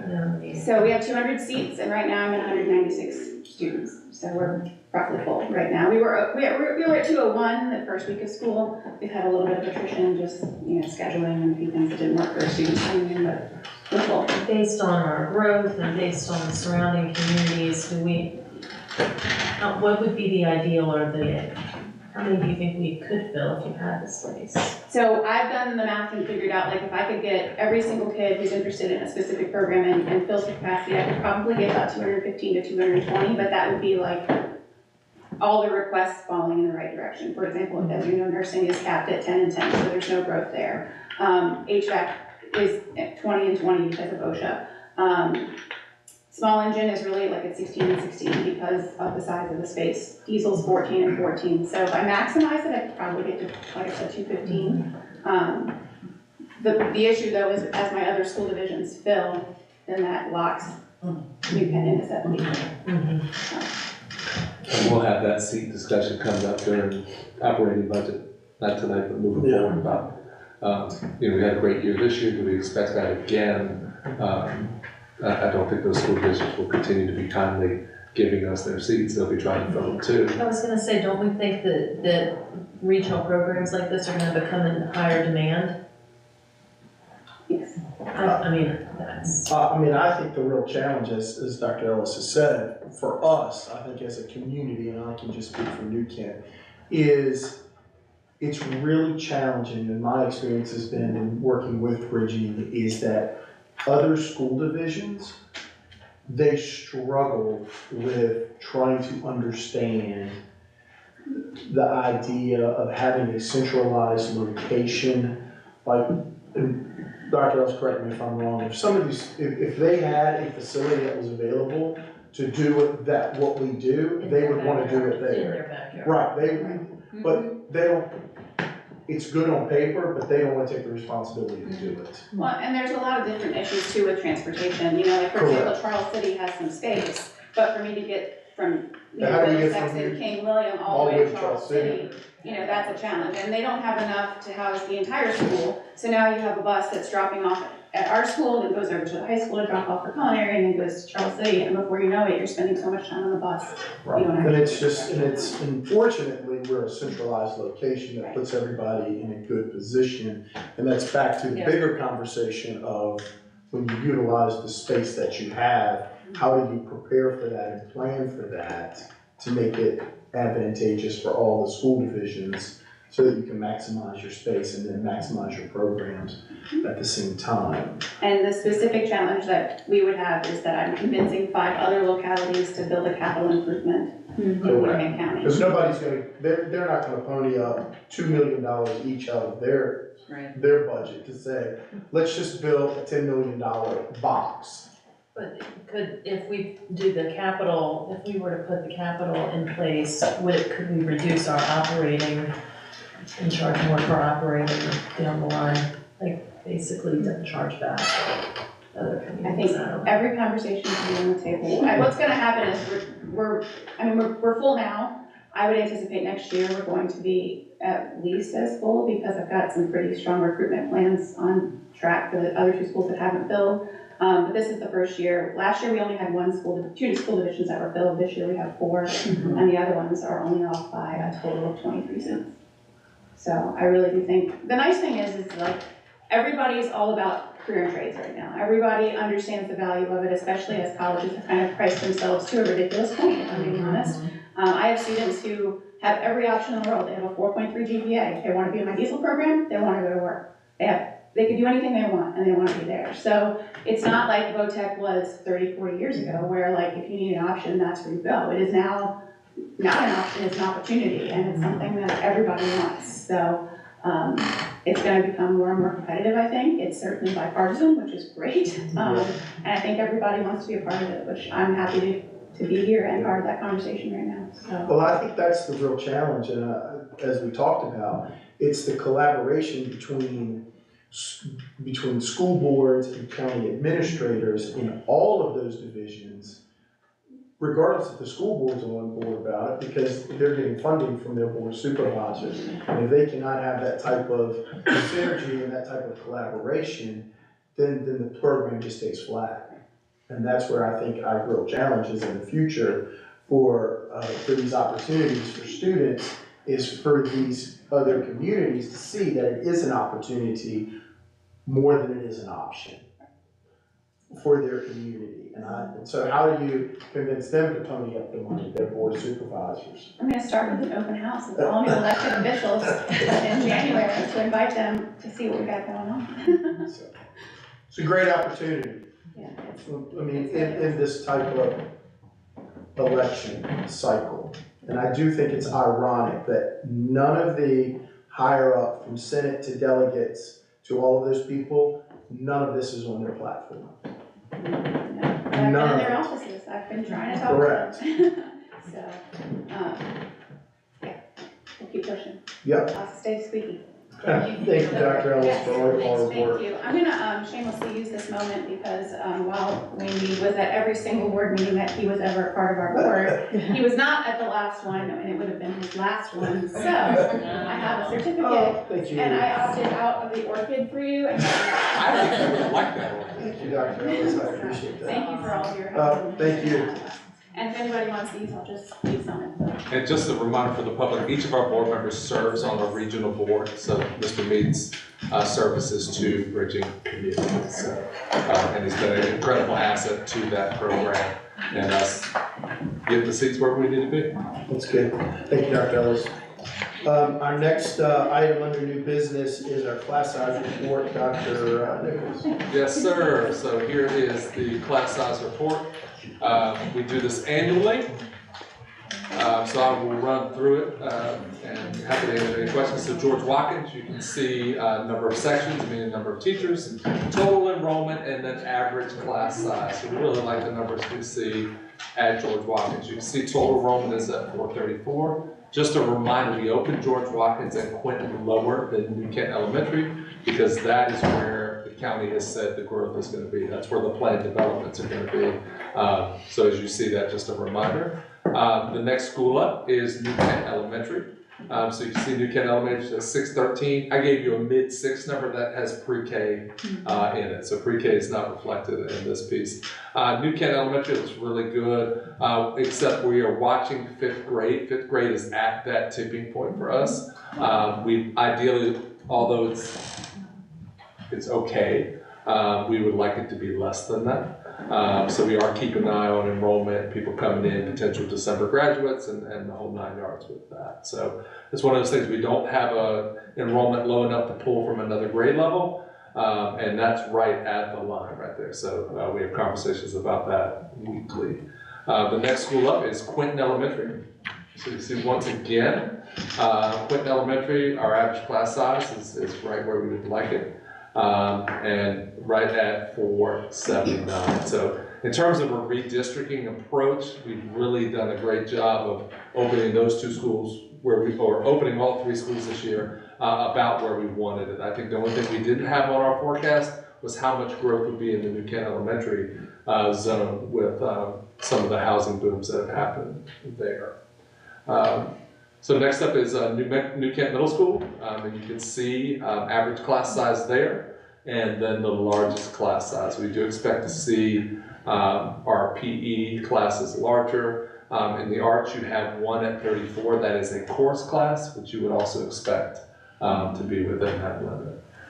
Some of those smaller classes are specialty courses, and just some, it's just a matter of scheduling and coming out that way. The final school is the high school. Total enrollment right there at just about 1,100. And you can see the largest class size, smallest class size, and average class size. Some of those very small classes, 8 and 9, are actually done online, whether it is a DE pre-calc with RCC, but not necessarily sitting in front of teachers with 9 kids. So, and then just so you can see enrollment, you can see where we were last year, and you can see where we are this year. So 34, 51, the bubble has moved into the middle school. You can see where everybody else is. Once again, that's without pre-K. We have just under 100 pre-K kids, which takes us to about 35 to 50. So, New Kent Elementary is going down by 20. Is there any sort of data that you, or any sort of,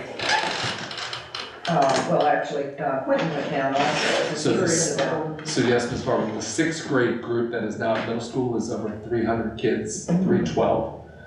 Your current 5th graders across the school division are at 240.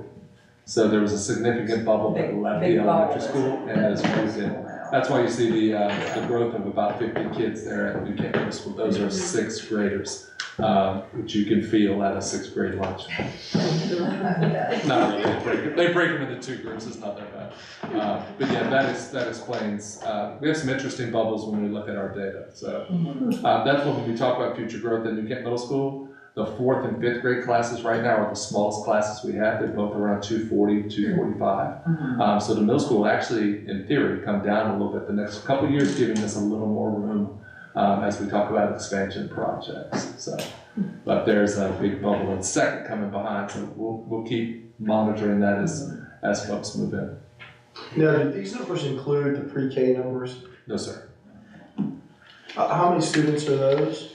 90, I can get the exact number, just under 100 pre-K kids. Now, do the pre-K students go into the ADM calculations for reimbursements and all of that? I would defer to my finance friend. I actually was just texting Dr. Nichols, I'm not sure that 23 number doesn't have pre-K potentially in it, because that does look a little high for what our ADM was that we reported for 23. Oh, the 23 number has pre-K in the 12. I'm wondering if I that, think you're right. because it does not make sense that those two schools would decrease, and it's about 60 kids, I think, in the pre-K number. And Mr. Terry might be able to help with that, but, right now. that's kind of what that looks like to me there. Because I thought our number was, potentially like 3,500 students total. So for 23, 24 with That's what pre-K. we budgeted. So 3,500 is what you probably remember, Mr. Right. Dean, for what our budget total was for Right. the 24 schools. I didn't know if that included pre-K. And that does not, because we don't get ADM, we don't include those students in that figure. So we don't get the reimbursement for those students, basically. Correct. That's So they're what just those funded are. directly internally. Well, we do get some VPI funding for our VPI classes, and then we match that locally. So really, that's more of a locally funded type of a program currently. So I'm saying pre-K 4, we have 74 students currently enrolled. Pre-K 3, 24 students currently enrolled. So that's our 100 kids, basically. And then all students enrolled in Power School is 3,569, but that includes our Maggie Walker kids and our Code RBA kids. Got to include And- at and least some one more person on stuff. the kid. Okay, well, that makes sense. President accounted for. Yeah, because the reason why I asked that, because if people see this, they'll say, wow, We're not we growing. only grew Yeah. by 5 students the whole year. So it really doesn't tell the big picture, and that's really when you talk to the board of supervisors and, well, what do you need more money for? You only have 5 more students. We'll fix that number. I'll get with Mr. Miller when he returns. You know, I mean, We are growing. yes, we got 100 more kids than that. Yeah. So our numbers are trending, now, I mean, it's hard to say, simplify it, but because we do have the bubbles, but our numbers are trending up. Oh, absolutely. And, you know, people come and go, and people go to private school, or go to homeschool, or whatever. And do we have any, you know, any data on those numbers? Absolutely, we can get that for you. I wouldn't, since I've shared numbers off the top of my head that have been pretty We close, don't want you to do that. I'll get the specific number. Well, I can use this example, because I can, just because of what we had, is that, so if you look at the pre-pandemic numbers, and we were like 3,300 students when the pandemic hit. And then I'll use private school numbers of 200, and out of that 200, probably 100 of those students are public school students that go to the private school, and then another 100 since the pandemic were probably homeschool students that literally did not come back into the public school system. And now we're back up to 3,400. So that tells you is that we've enrolled probably 400 more students into our system since the pandemic number. If you take out the homeschool numbers, you take out the private school numbers. So that's a pretty significant growth from the pandemic when we lost all those students, basically. So you got all those students back and then you added more. I think part of it too was the kindergarten students that kind of were held back, and then they came in, so we saw that Yeah. year where we had a low kindergarten count and then an increase. But I would offer, I think during our, maybe our next budget update or something, we have been working on updating our enrollment projections, so we can certainly present that to you all.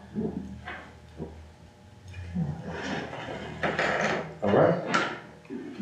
All right, thank you very much, Dr. Nichols. And now the next item is the 23-24 Advisory Committee memberships. Dr. Nichols? Yes, sir. Each year I bring before you the advisories that we do. So teacher advisory, community advisory, which was new last year, and then parent advisory. Although we bring it to you officially now, it's flexible and we have people arrive each meeting. So there is no criteria to be there other than you fit one of those 3 categories and come at the right time. So we kicked it off last week. Just want to bring it to you officially this week. We'll continue to work with those advisories on calendar, on budget, and on a million other things. The parent advisory next time, we're actually doing a whole career readiness to show off everything we do to prepare kids for careers. So that does come before you officially for action, board members. But happy to answer any questions. If you know somebody who'd like to be on one of those advisories, we are looking for more community advisory meetings. Several members of multiple advisories are in attendance tonight, so I'm not too bad if they come to see me again versus last week. But always happy to have more people at the table. Thank you, Dr. Nichols. And now the VSBA Policy Service contract renewal, Dr. Nichols. Yes, sir. And that comes before you each year, board members, to vote on the renewal of the policy services agreement with the VSBA. It allows VSBA to provide us policy updates in conjunction with General Assembly, State Code, and then we're able to make modifications from there. With a small school divisions, we do not have a policy person on staff. So this is a great service for us, which even large school divisions utilize, and the policy person massages it from there. So that does come before you for board members. Be happy to answer any questions you may have about that agreement. It's the same as last year, just a new date. Sounds good. The next item on the agenda is the vehicle marketing request. Mr. Houghton.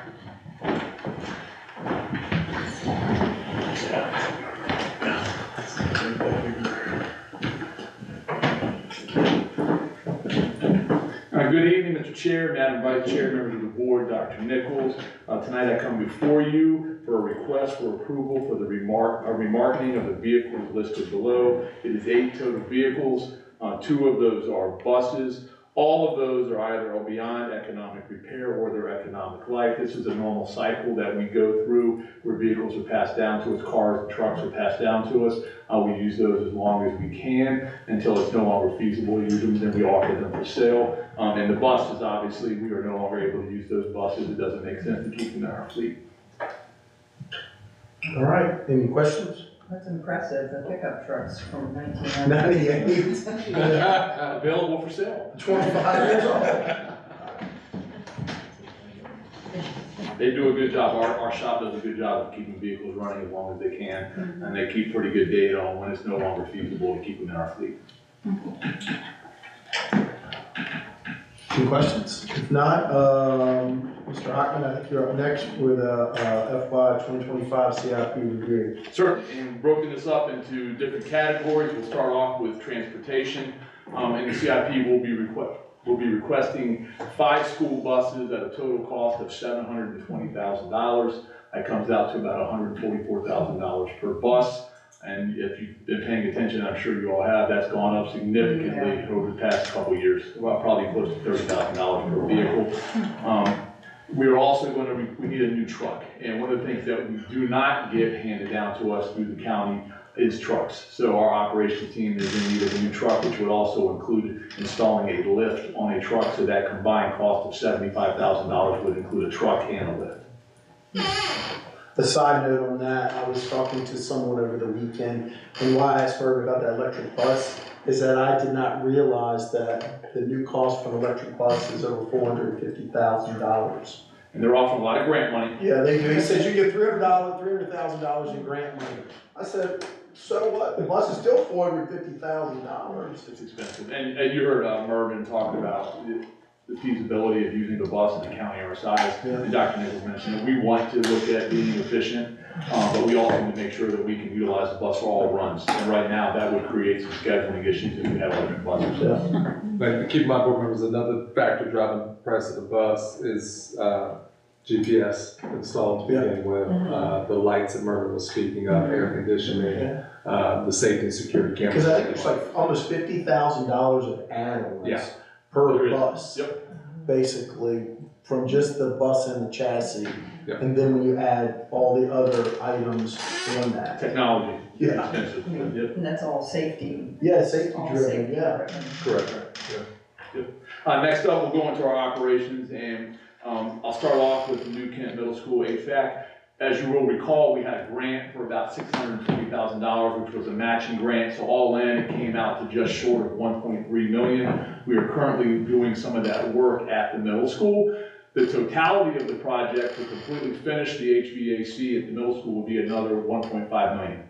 It is the original unit from 1988. There's been some modifications to pieces, the third floor has had some updates, but essentially, Tim's department has done a great job of taking the life out past 30 years. So it is time, we need some support in getting that project done. Like I said, we have about 1.3 million we put into that project currently, and another 1.5 million needed to keep that HVAC going. As you know, HVAC units that are that old, they do a good job of keeping them running. When it gets really hot, when we have issues, that's typically when we run into problems. So if we can modify and get a more current system in there, we would feel a lot better about making sure that works when we need it most, and also the man hours that are used to keep those systems running. It does take a lot of time, a lot of money and expense to keep those units up to date. So that would be a request for the HVAC at the middle school. We are also moving into phase 3 of the New Kent High School roof replacement. That amount is $495,000. This is year 3 of the roof replacement at the high school. We've approved the 2 previous years. District-wide lighting, we recently finished a lighting project mostly based out of George Watkins Elementary. This lighting project would take place at New Kent High School, basically moving LED into all the areas where we don't have it at the high school. Paving is a little less than typical. This year we would like to pave the area in front of the baseball and softball high school fields. We pushed that project off last year to do some other areas. It is cracking, there's some issues there. If we don't do it this year, we could probably survive, but it would definitely have to be done in the very near future. It would probably be better to get that done if we could. Roof maintenance, $25,000, that's a normal expense that we come in every year. And also miscellaneous school improvement at $25,000. The total for operations was $2,550,000. And board members, so this is our first pass at CIP publicly, so you're getting kind of a total list of what we would like to do, knowing that as priorities emerge and conversations with the county, we have to look. So you're gonna see probably a bigger list than you typically see in the first pass. We just want you to see some of the big needs that we see moving forward. Thank you. Under technology, we want to update the Wi-Fi and do a refresh at the high school. Currently, there are some issues at times with connectivity, both for students and staff. Sean and his department have worked very hard to try to figure out a system to make sure we have the best connectivity at all times. Right now, we have some systems in place that we no longer provide service for through the manufacturer that ended in 2015. They've done a great job, just as Tim's team had done with HVAC. His group has done a great job of making sure we have connectivity, but we need to update what we have right now at the high school. So that's what that $160,000 would go for. So that's primarily devices? No, that would be for, it's core networking infrastructure, Wi-Fi access points. And we've got a project for switch replacement that we're trying to do this year. And many of those switches are from like 2000, they were out of support and service in 2015. So we're at 9 years out of support. We really want to move towards like a every 10-year refresh cycle on the entire networking infrastructure on a rotation. So they'd be staggered, the devices, wireless access points and switches would be staggered, so they'd be staggered, or is this all at once that you would replace them? So the current plan is core networking infrastructure replacement at the high school, which is our main data center. We're going to do the switches and the routers and that equipment in this current year. Next year would be Wi-Fi access points there, and then we would follow suit in other schools that do not have as much core networking infrastructure. So our hopes are we can combine the Wi-Fi access points with the switching at those sites, but we need to get our core network up to speed and under support. Under support is critical. Sean's team's doing a lot of work to keep people, his crew goes out and fills a lot of tickets daily for those types of things. So it would be very critical to allow them to do some other work at times besides that. So next up under safety and security, adding some cameras to the baseball, softball field area and also to the back parking lot. So basically we'd like to have the cameras between the student parking lot and the tennis courts. Right now, the price you see at $97,000 for the baseball, softball field would be if you hardwired it. I'm anticipating a similar cost coming out of the high school. We'll get that cost soon. That cost is in conjunction with the county. We're doing some work with them currently to see where we can come out of to run power and do some boring. The other option we have, which would be less expensive, is if we did not hardwire that, do it with Wi-Fi. So we're also looking at that as well. Do we have cameras on our other sports fields? We upgraded the football field, We correct? have some at the stadium right now. Closer to the school in proximity. Yeah, that's correct. Yeah, we're very isolated at the baseball softball field. And that power from there would be coming from the transportation department. Athletic facilities, we put together a sort of a 3-year ask. Year 1 would be an ask for a new turf field and a new track. That would come in at about $2 million. Year 2, we would be looking to put lights on the baseball and softball fields. That's about a $600,000 ask. And finally, for year 3, at our stadium, we would like to add locker rooms, a concession stand, a ticket booth, and potentially some storage. That ask is at about $3.5 million. That would take our facilities up to a level that is very similar to the people we're playing against and the other facilities that these schools have in the area. And board members, we put this on a year 1, year 2, year 3. If we were to get more money or if we were to get more money, we could get look any at, money. what's that? Any money. Yeah, we could look at shifting that piece. The turf field and track, we have 9 teams playing on it right now. And it takes expanding sports and expanding opportunities for kids, puts a lot of wear and tear on that field. The track, we just did a patch that will last us a couple of years on that. That's in need. Lighting for baseball, softball fields, we've gone on the premise of, well, we play in the lights, we don't really need it. Last year, for example, against Pocosin, the game was called because of darkness. And it was timed.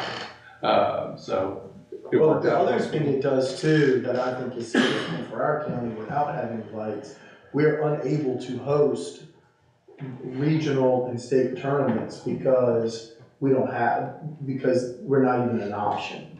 Even though we have probably the top 3 facilities for softball and baseball, and Get 1 game. yeah, that's all you get is Bay Rivers, whereas based on the last few years of our winning, we could have hosted the entire event. Well, the same thing with the turf field. We cannot be a Jubilee site for the spring because we do not have a regulation soccer field. It is not as wide and so by doing the turf, you would take the turf all the way out to the track, it would be a regulation field hockey, regulation soccer, and we'd be eligible to host all of those big events. State events. And right now, we're not even considered because our fields that field is not regulation, I should say. Is turf better than grass? From a standpoint of having more teams on it, it allows you that option. What happens is the wear and tear on the facilities, just it wears it out. And you're very accurate. If you have a plush football field that only gets used once a week by 1 team, that is really something that I would be in favor of. But that is not a condition that we can have with a number of teams. And also, we love to have our PE classes utilize that facility. And so that option we don't have right now. It leveled the maintenance piece to it, all the paint and cutting and everything that we do there. And I lost Maintenance is low on turf. Yes. It doesn't make up the cost for certain, but there is less maintenance. Yeah, that's correct. So. Yeah, because I think we're spending somewhere 50,000 plus on these turf fields just to maintain them, meaning, with mowing them just during that season. On a grass field. On a grass field, yeah. Well, just the process of painting is a half day for an employee. So, the turf field is already, everything is painted on it, you do nothing.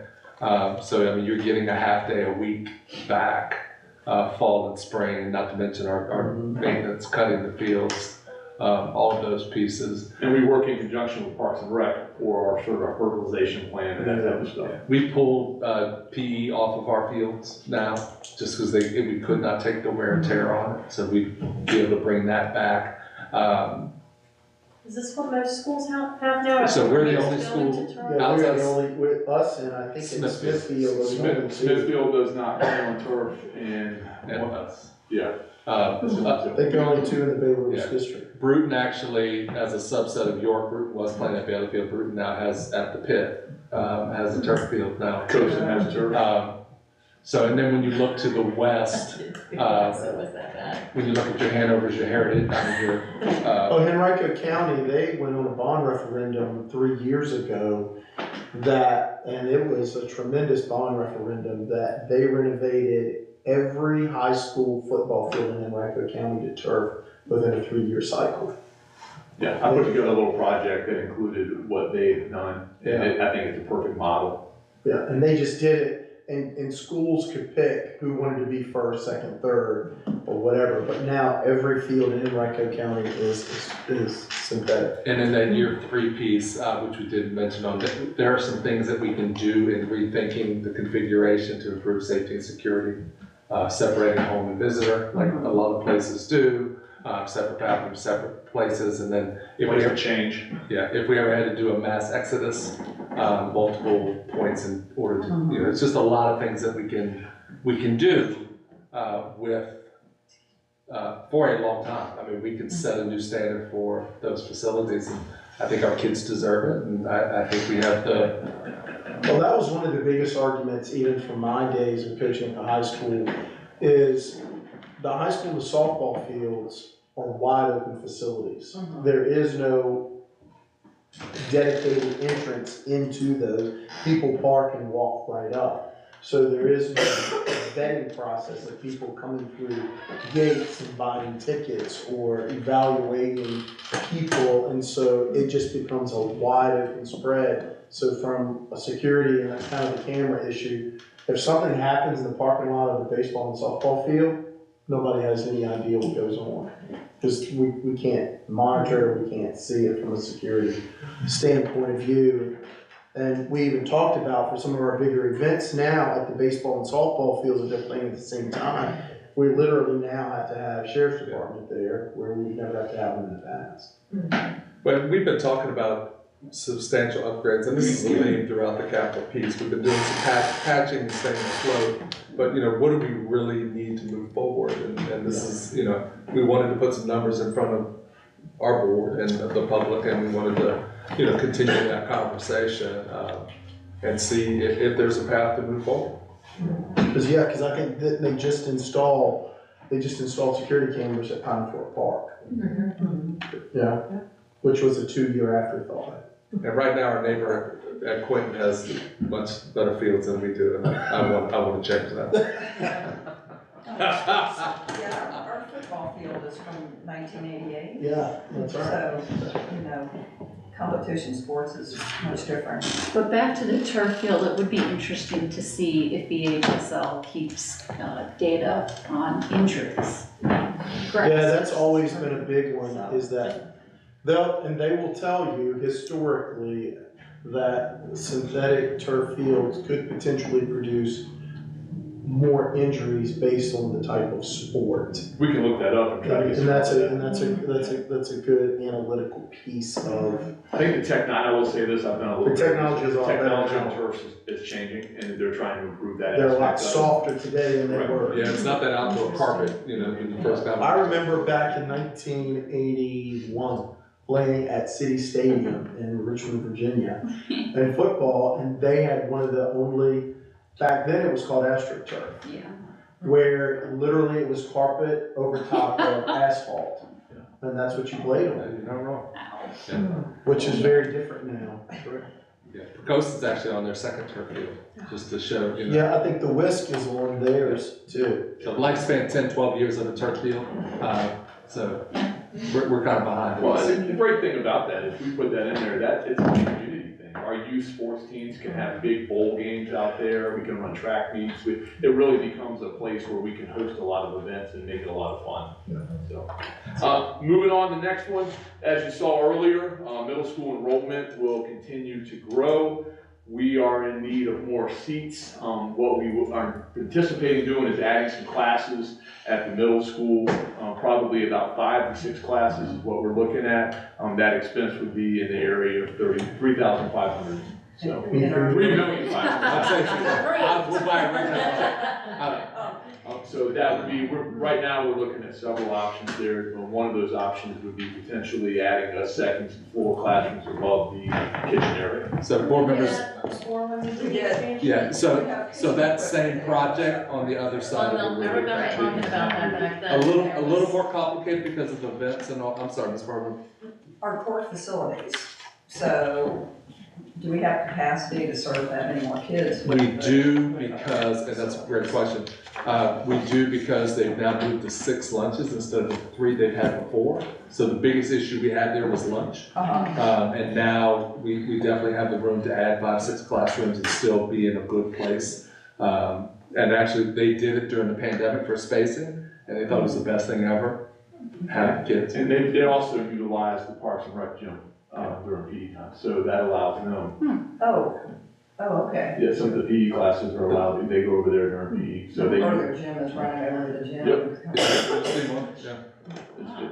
nice collaboration. So the conversation about putting the classes on top of the kitchen, we've got equipment up there that serves the kitchen, and there's I guess a strategy for addressing that. It used to be that was not possible, I guess, and we've done a little bit of homework, Tim's department, and we have the ability now to build up there. Obviously, we'd have to move some things or expenses related to that, but we can build on top of the kitchen now. Now, it's escalated because time has passed, but it's also higher because we'll have to reroute things. Yeah, because all of our cooking. All our ventilation, exhaust, wiring, goes out. gas. Yeah, there's probably a rooftop unit on there. There is. Kitchen, yeah. Easy project, okay. Next up, the theater at the high school is in need of new curtains. Over time, they begin to shrink up after they're washed, they get dried, and it does not have the length that it needs at the bottom. So they're requesting $25,000 for an upgrade of the curtains at the high school. Later on, I think they're putting together a plan also for some lighting improvements. They haven't gotten that to us yet, but that may be coming down the road. New Kent Elementary School, we have a piece on the playground that Tim's group has done a great job of trying to keep maintained. We are at a breaking point. Literally, we went over there today to look at the piece, and he's having some folks come out tomorrow to potentially try to rehab it, which probably would be the last time. We're not certain it'll be done, but we're at a point we need to replace a major piece of equipment there, and that's only one piece. That's not the whole playground, and it's a big piece. So we are in the process of trying to get that playground updated. So $80,000 for that. And finally, a new elementary school somewhere in the area of 45 to 60 million. So that would be the end of the CIP as we have it right now. And board members, some of these projects can slide back and move forward, but just kind of want you to have the total and kind of get your thoughts. And this does come back before you, probably a couple times before we vote in November, December. No, one time. So in putting all those things forward, it was a little bit unclear about what are the most immediate asks for the CIP projects. Like if you could have what your asks are, and then like right now, 6 months from now, 9 months from now, or I'll tell you what, and Hockman can jump in too. So the bus piece that's something that we need the 5 buses to keep that moving. Replacement buses need to come off. And then there was another slide. So most of this slide is what we've been doing and that we need to continue doing to finish projects. Minus the 1.5, all of those were on there, the things we've approved previously. Okay. Yeah, so those are the things that we did it this year, we need to keep doing it because it's just keeping us where we are right now. The other projects in various degrees and pushes are to kind of move us forward and get out of patching.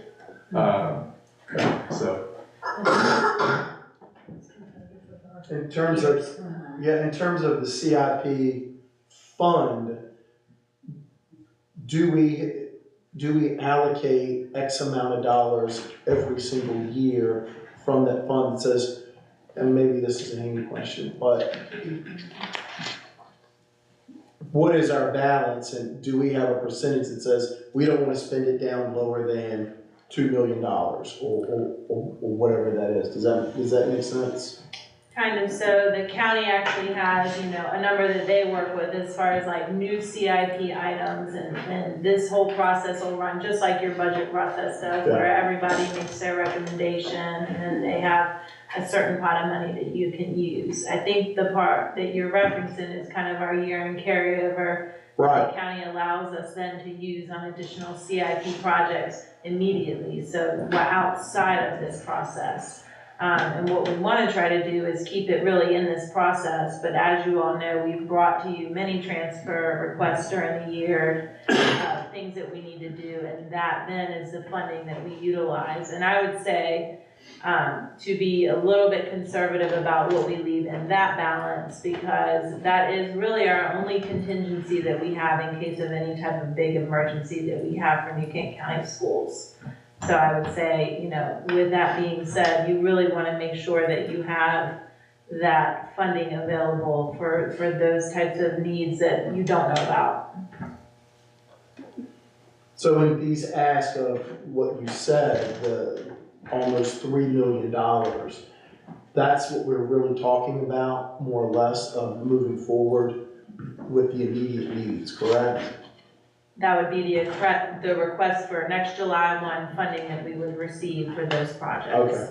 There may be certain project that you've seen, and you've seen Mr. Terry kind of talk about the Wi-Fi and things like that, that we might even bring to you between now and July 1st to move the more immediate needs forward now. And then we have not included those types of requests here, knowing that those are things that we need to get done sooner. All right. Fun time. Thank you. Anything else? Good, Ms. Hoffman? Board? Is that, our next item is school nutrition. Ron?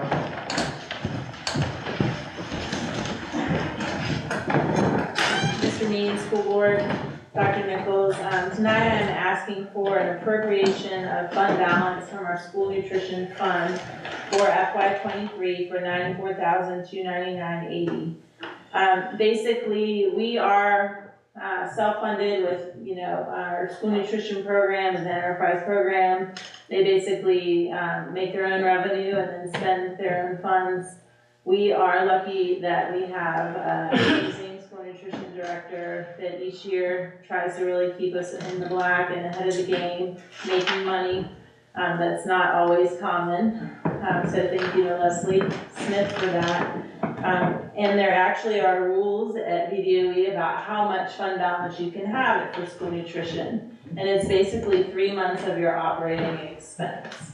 So we're at a point now where we have about $1.3 million kind of in reserve, and we need to start spending some of that money down, and that's been for the last couple of years. The way that works, you have to actually purchase off of a pre-approved list of items for school nutrition services that the state has, or you have to submit a form to them of something that you want to buy. I'll give an example. Leslie needs a new van. She actually had to submit a request to VDOE to be able to purchase one with her own funds. So things like that are things that she's looking at. We've done a lot of upgrades on equipment, technology type things in her area. Generator, we purchased different things.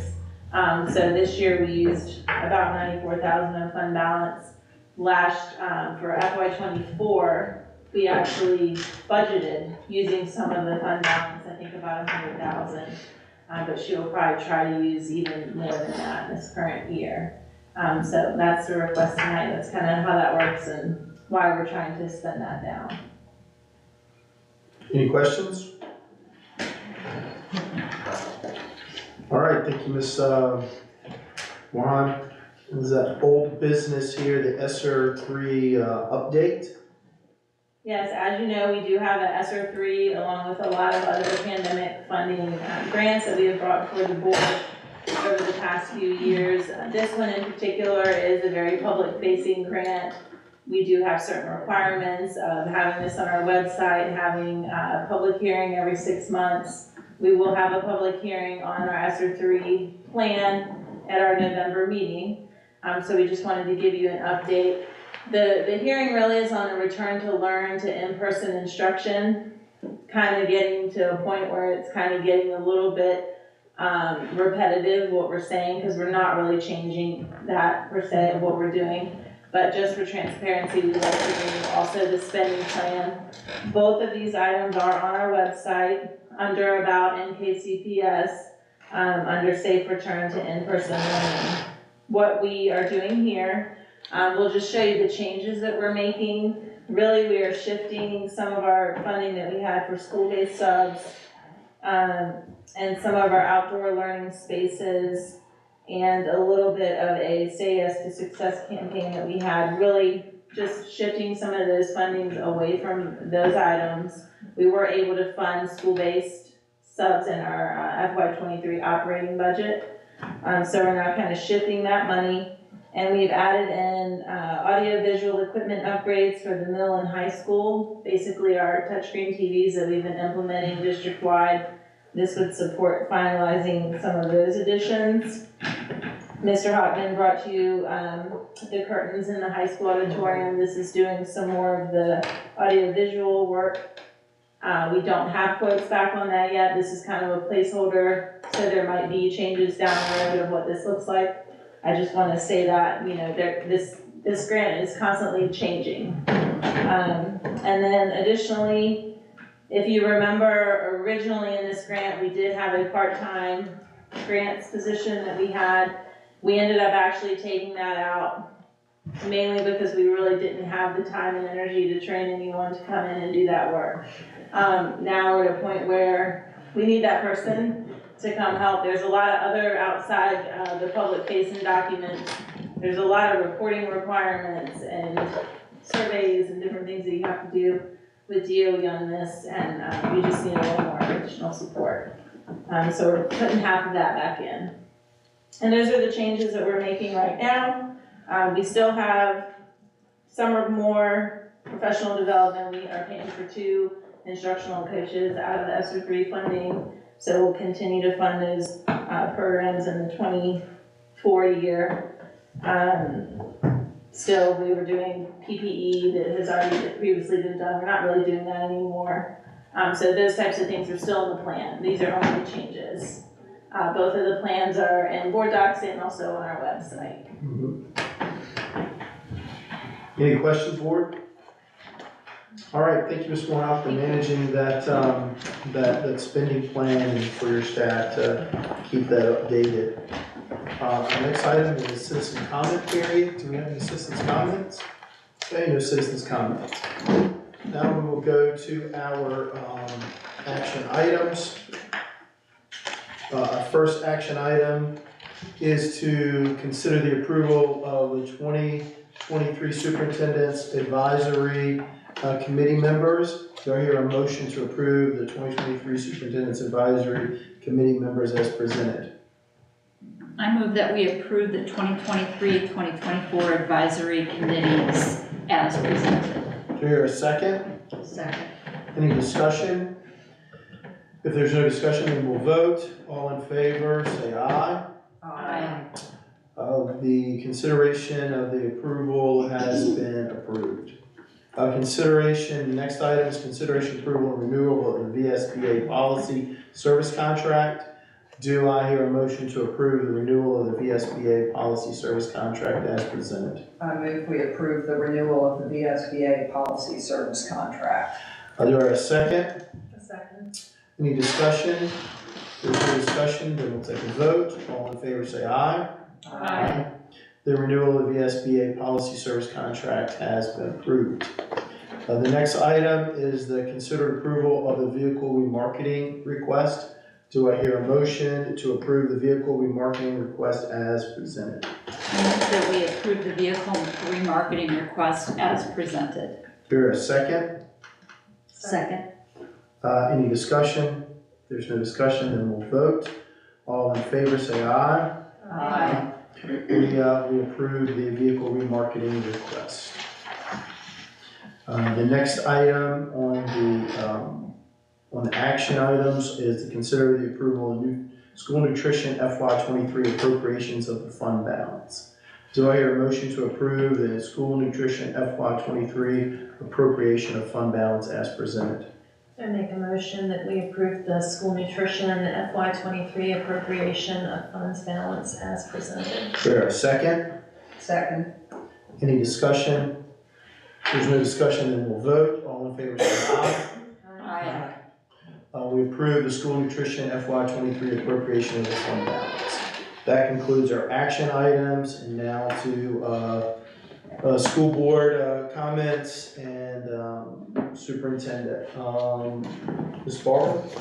I think it's great that we are a month in school. Everybody's in their routines now. Most appreciative that we had the opportunity to see the Navy Corps cadets this evening. That was really very, very inspiring. So we worked a long time to get them established here, so it's great to see the success. Staff? I would just like to remind everybody to attend our town hall that is coming up on next Thursday, the 26th, Yep. I believe it is. Yes. Good meeting tonight, and we're having the Corps cadets here as well, so thank you. It's good. Ms. McPhee? Thank you, Mr. Mead. A couple things. New Kent Educational Foundation Bowl-a-thon, Saturday, November 4th. It's my understanding that all team slots are filled. If you would like to make a general donation or support your favorite team, please go to the New Kent Educational Foundation website. These monies benefit student scholarships as well as support for our teachers. Secondly, probably 2 weeks ago, I think, had an opportunity to attend with Dr. Nichols the New Kent University programs that are presented in our county at various programs and the things that we do offer. And Dr. Nichols did a wonderful job talking about all the great pathways and opportunities that we have for students, as well as, I think we heard tonight from Dr. Ellis what, is available from a career and technical education program. So that was, I had not been aware of that fully, and it was pretty impressive. So, and then lastly, Opportunities Night is tomorrow at the high school, 6 to 8. And again, that showcases, I think, all the wonderful things and the plans that we have for our students as they continue their educational path with us. So, that's it. Thank you. Thank you. Ms. Swifford? Thank you, Mr. Mead. Great meeting tonight. I think this is indicative of the work that school board members do, so I certainly appreciate tonight's agenda. It's just really important to discuss all these programs and projects that will set the future for New Kent County Public Schools. So I think this is just a really good meeting, good discussion, good questions. It's great to hear from Dr. Ellis. I don't know who let Ross Miller go on vacation, but it doesn't seem quite right without Ross here. Well, especially since I picked up his class size report, so I'm gonna be in our meeting tomorrow. Anyways, good discussion. It's homecoming week at the high school, so that's always a great opportunity to think about, where we've been and where we're going. The school board team will have, the school board will have a team at the Bowl-a-thon coming up the first Saturday in November, so we look forward to that. And I think it's just, I'm just really grateful for everything, all the work that is done to move the school system forward. So those are my thoughts tonight. Thank you. Ms. Swifford? Dr. Nichols? Yes, sir. Thank you, Mr. Mead. Just want to add on to some of the comments. So we do have our second annual town hall. It'll be held at New Kent Elementary on the 26th, which is a Thursday. At 5:30 is the opening, and we'll do a school tour. So some of the things that you saw tonight, you'll be able to see. I'll show you the corridor to nowhere, since we've highlighted so many times tonight. We'll also have breakout sessions where you can learn more about our work, security and safety, communication, budget, special ed, instructional programming, Ross Mills should be back, recruitment and retention. So great opportunity to interact with us and interact with the board and really just highlighting our work. Speaking of our work, I do want to let the public know that we're going to be highlighted in the November edition of Business View magazine as one of the top school divisions in the state of Virginia. We're actually the featured article, has not been published yet. Business View magazine is a source of news for executives, entrepreneurs, small business owners, and anyone else interested in the industry. They have almost 1 million subscribers. It's a big national brand, and we're excited they chose us. We don't know if we got the cover yet.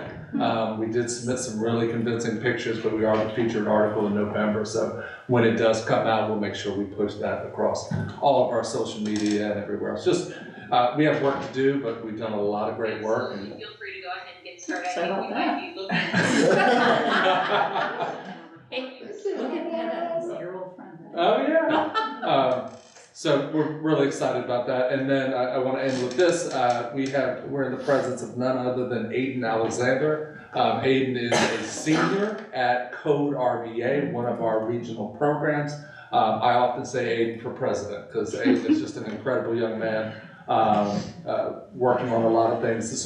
I'll see him twice this week because he's also the student representative to the Code RBA school board. So we have incredible kids in New Kent, and Aiden's also an awesome tennis player, but I think I could beat him. So I want to thank, not a chance. I do want to thank Aiden for being here and just being, one of the many outstanding kids we have. So, or young people, not kids. So thank you, Mr. McCoy. Thank you, Dr. Nichols. I would obviously, just to accent all the comments our board has made from everything that's going on in the presentations tonight of moving the community forward. It is very interesting to me is how time passes very, very quickly within a school board cycle, because this is the last school board meeting before our upcoming election, and I can tell you personally and professionally, it has been some of the most exciting times of my life in the last 4 years of serving New Kent County on the school board, and it has been an honor to get to know each and every individual on the school board for the past 4 years. And Ms. McBee had to fill some pretty big shoes with the loss of Ms. Harding, and I want to thank you, Ms. McBee. You've done an incredible job of fulfilling those shoes and helping us to provide an atmosphere for education that has provided professionalism, integrity that has been second to none. So thank you for your investment in this short cycle that you've had to fill in with. And I can tell you is that because I am not running for re-election, it has been interesting to see the environment for the upcoming season. And when I look at that, based on everything that the school board has accomplished in the last 4 years with building a new elementary school through the most difficult time in the history of our country, going through COVID and being able to do it on time and under budget, and at the same time over the last 4 years implementing programs, processes, and systems within our community that has set us apart from most other school divisions our size, I cannot tell you that I would support my colleagues in every endeavor to the bitter end of everything that they have done to make this happen in New Kent County. And I think it is indicative of a team that has worked tirelessly together with the Board of Supervisors to move things forward, as we know that in terms of funding per pupil, we fall in the bottom of the state, but in terms of efficiency and graduation rates and programs that have been instituted over the last 4 years, would put our school board up against anyone. And I have experienced, unfortunately, within our community, just over the last 6 months, is that there have been many people in our community that have taken this opportunity in an election cycle as a platform to try to discredit or to make the things that the school board has accomplished as a minimal task. Well, obviously, those people have not been here at the last 3 school board meetings to either comment on those or to defend themselves for those tasks that they said that we have not accomplished. And I would take them to task. And I think that with that, I will conclude in saying is that in this upcoming election cycle, I am very intrigued of how things have gone. I'm very, very disappointed to see that the school board and the board of supervisors have turned into something that it is not. It is not a them versus us mentality. These positions were created and they are set up to be nonpartisan positions that represent every single family and every single person in New Kent County. And I pray that during this election cycle that people will use good wisdom and judgment based on the performance of both the Board of Supervisors and both the colleagues that are sitting at this table today as we move forward to make New Kent County a second to none school system within the state of Virginia. And so I hope that when people go to the polls here in the next 2 weeks, they will remember how far we have come and how far we will continue to grow because of the leadership of these folks that are sitting at the table today. Do we have a ways to go? Absolutely.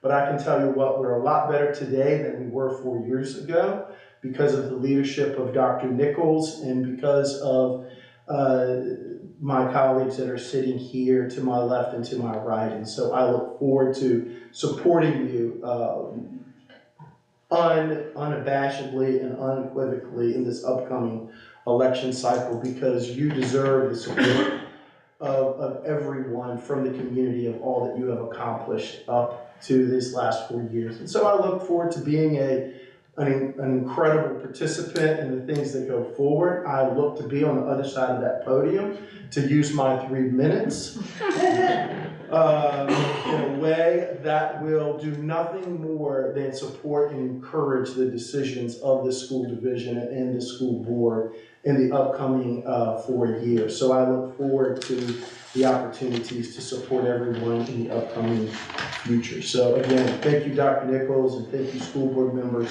for all of your support over the last 4 years in making this an incredible division to be connected to and to live in a community that loves its people, that loves its students, and loves the future of New Kent County.